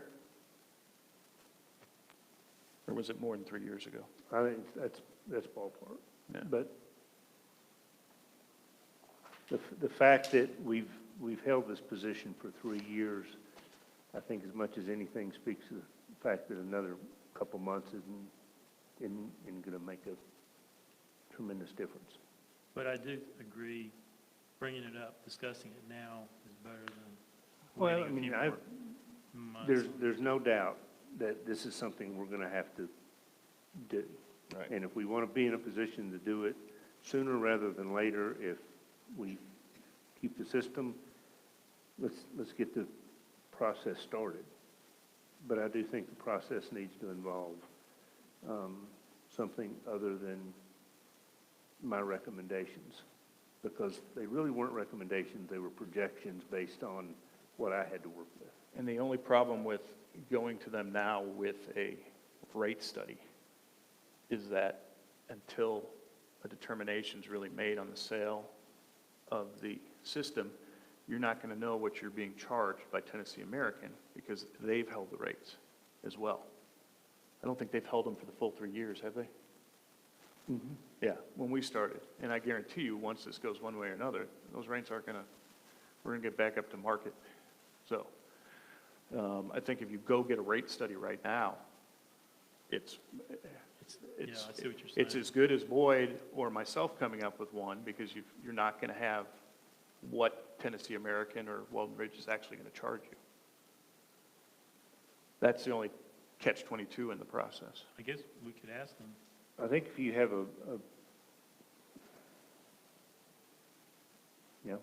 we could ask Tennessee American their plans moving forward, but that's going to be a variable no matter what. Right. And I would imagine if we set a rate or if we have a rate study done, that rate's going to be set, and then a plan associated with how you address future increases. I think conservatively, though, if you look at the contracts we negotiated, if you take the water rates that were negotiated and then, I think conservatively, you can work off that number. And that would be a very conservative number to work off of, because they're willing to hold our rates at X If I might, after purchasing and paying for the asset. So, it's a conservative number to be able to work with. their So- rates are set by the utility group, and as I recall, Okay. They're approved. That's what I Well, meant. but the other piece But is the they rider, also which I'm went ahead combining. a couple of years ago, as I recall, and did raise rates to those who they supplied as a commercial type or our type of a situation, but did not pass that increase on to us. Correct. And we may be able to find out what those rates are currently that they're charging those other Right. And, entities. you know, usually with their adjustments is they have the rider, the capital rider that they put on there. And that's where they get approval from the utility. Which we have also not been passing on to customers. Correct. Why we should, again, look at doing something earlier. I mean, there can be some estimates, you know, small projections, and if you just implemented those, it would be better than not implementing something. That's this. So, I just don't, and I don't think we should wait 4 or 5 months to do anything, because it's not only going to have effect on the water system and who we hire and what we do, but it's going to have a significant effect on town payroll. That is a study on, That's the one I submitted in the record, I believe, 2 meetings ago, okay. when asked. And I asked it, is it on the website? That, I don't, I thought I asked it to be put on the website. you may have, and if not, I apologize, but we can do so. All right, next That issue. That doesn't represent a council decision, though. No, it represents work product from the negotiations of with the 2 firms. It's your work product. If you want to give me all the credit, I'll take it, but Sure. I'll give Sam and Bo some. Those your numbers, Boyd? I'll have to look at it again to see. I think this was generated by Chris, and we looked at it. Yeah. And again, they're not picked out of the sky, The projections, yeah. they're right off the contract that was discussed.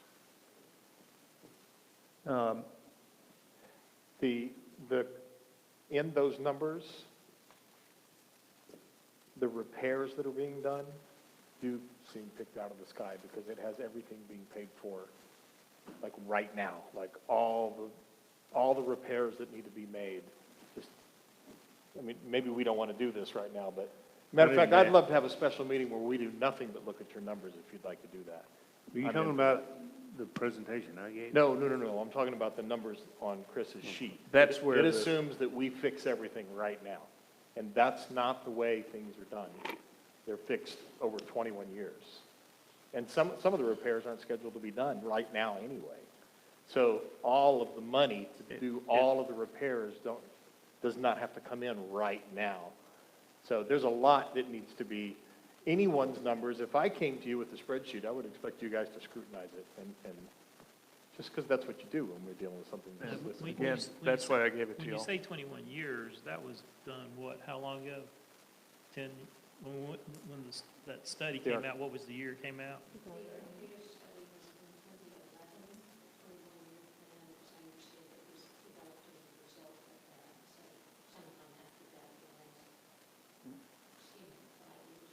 So it's not really 21 anymore, it's a shorter time period.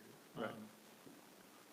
So I don't know how much of those were accomplished during that. $1 million just was. We just did a big one. As far as to what was on the study versus what is projected. I don't have those numbers in front of me as far as recollection. No, the projections that we put together weren't any different than what Boyd had presented before. We used the same investment numbers. So that doesn't include money for emergency repairs and some other things in there. And, you know, Dan's absolutely right that I take out the $3 million note at the beginning of the 20 years, but regardless if it's paid over time or not, you know, you're just delaying a rate increase then.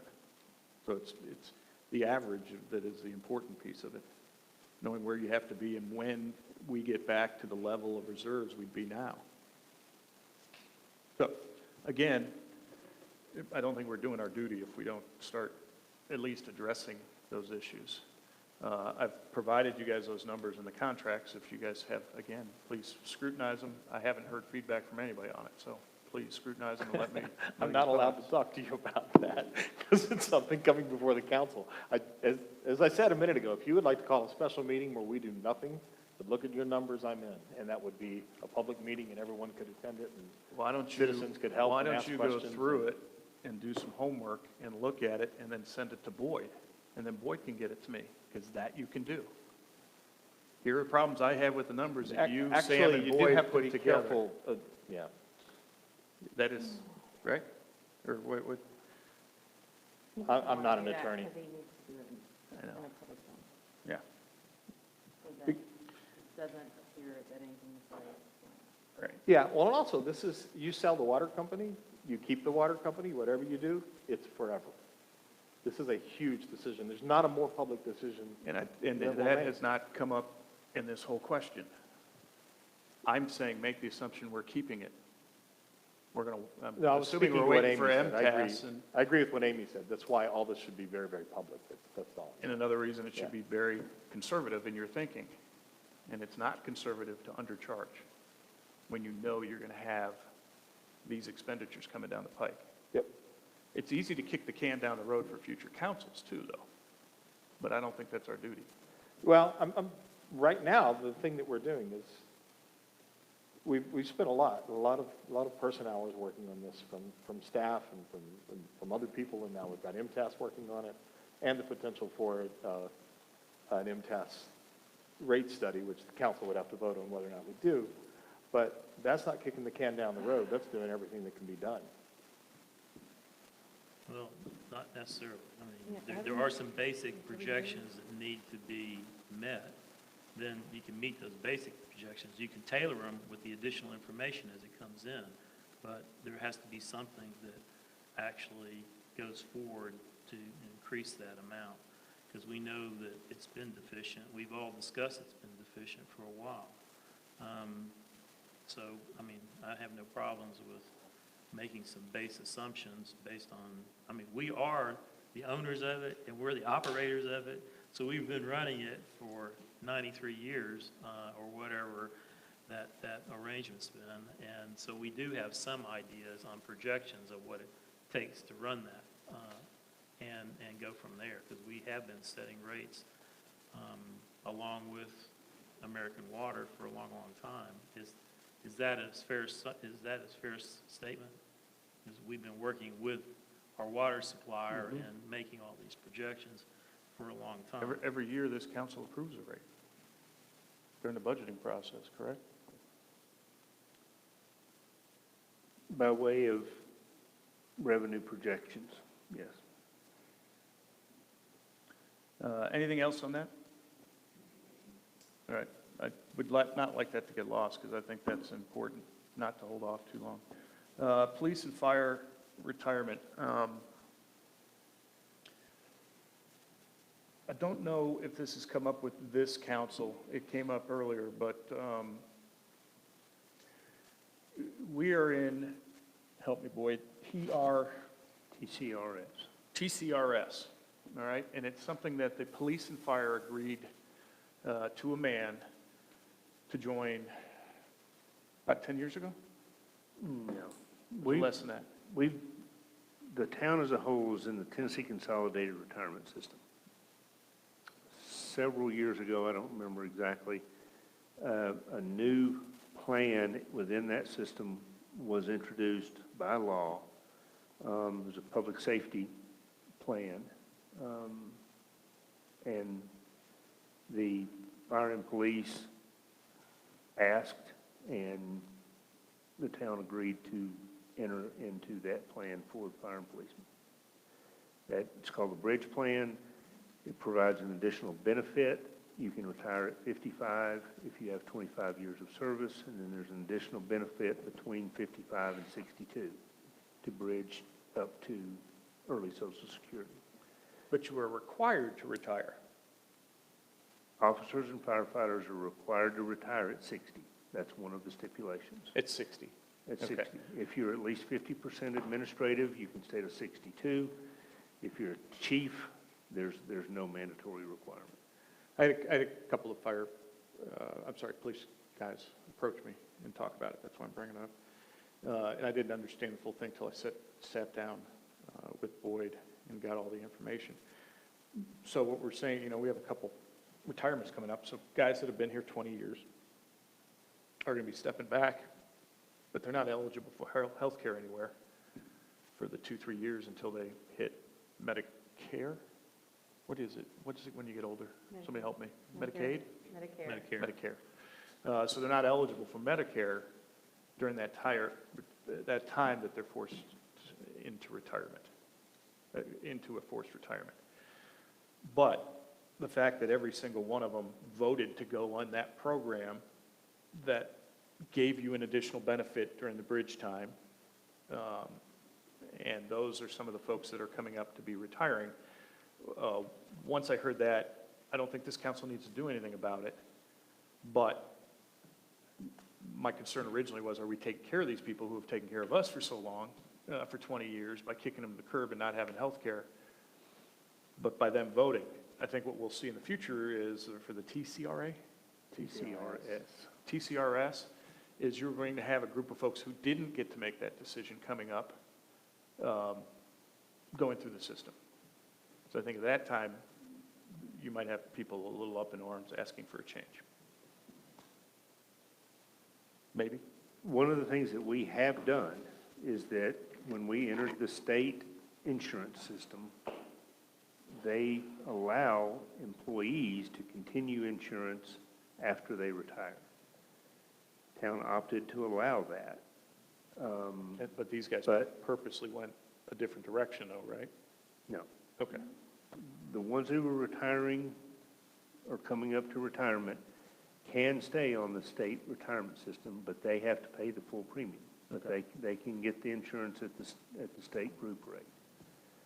So the town has done that within the last couple of years. Since then, the state has eliminated that program. So new hires can't even do that. So we don't have a mechanism to allow them to do that.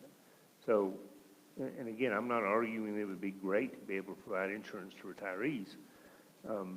As I get older, I think that's very effective. But the mechanism to do it is really not there. Right. And again, this is an increased benefit. This retirement is something absolutely, people that were here wanted, and everyone who's been hired since then knows in advance, this is the plan we have, and this is how it works. Not arguing against additional benefit. It's just, I think it's important to understand exactly. Is the fire in the same boat? Yes. Eric? Same. I'm sorry. Okay.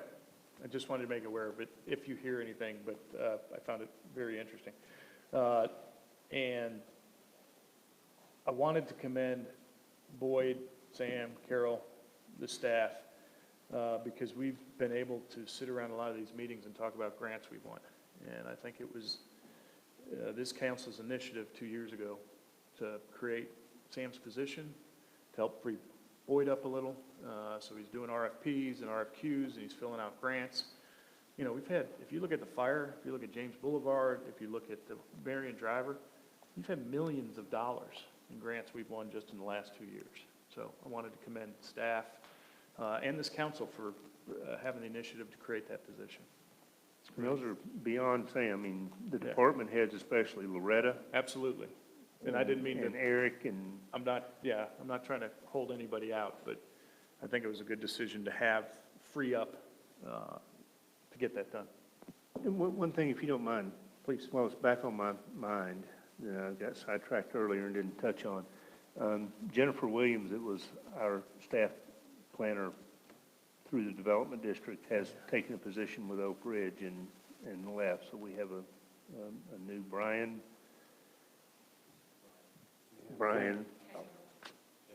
Taylor. Thank you. It was right on the tip of my tongue. I bet Jennifer ran screaming for the hills. Yeah.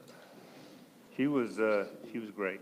She was. I very promptly informed Brian that he had big shoes to fill. And, she ran screaming for. Pardon? She didn't run screaming for the hills because of town business. She ran screaming because someone she cared about was overworking in the hills. Yeah, it's going to be interesting if the trend continues, because the planner we had before her moved up there, Yep, they started dating, and, you know, she's gone up there, so, anyway, I just want to make you aware, we are going to have a new person working with us. Good. Sorry. That's all I have. Next, next is to adjourn. Okay. Meeting adjourned.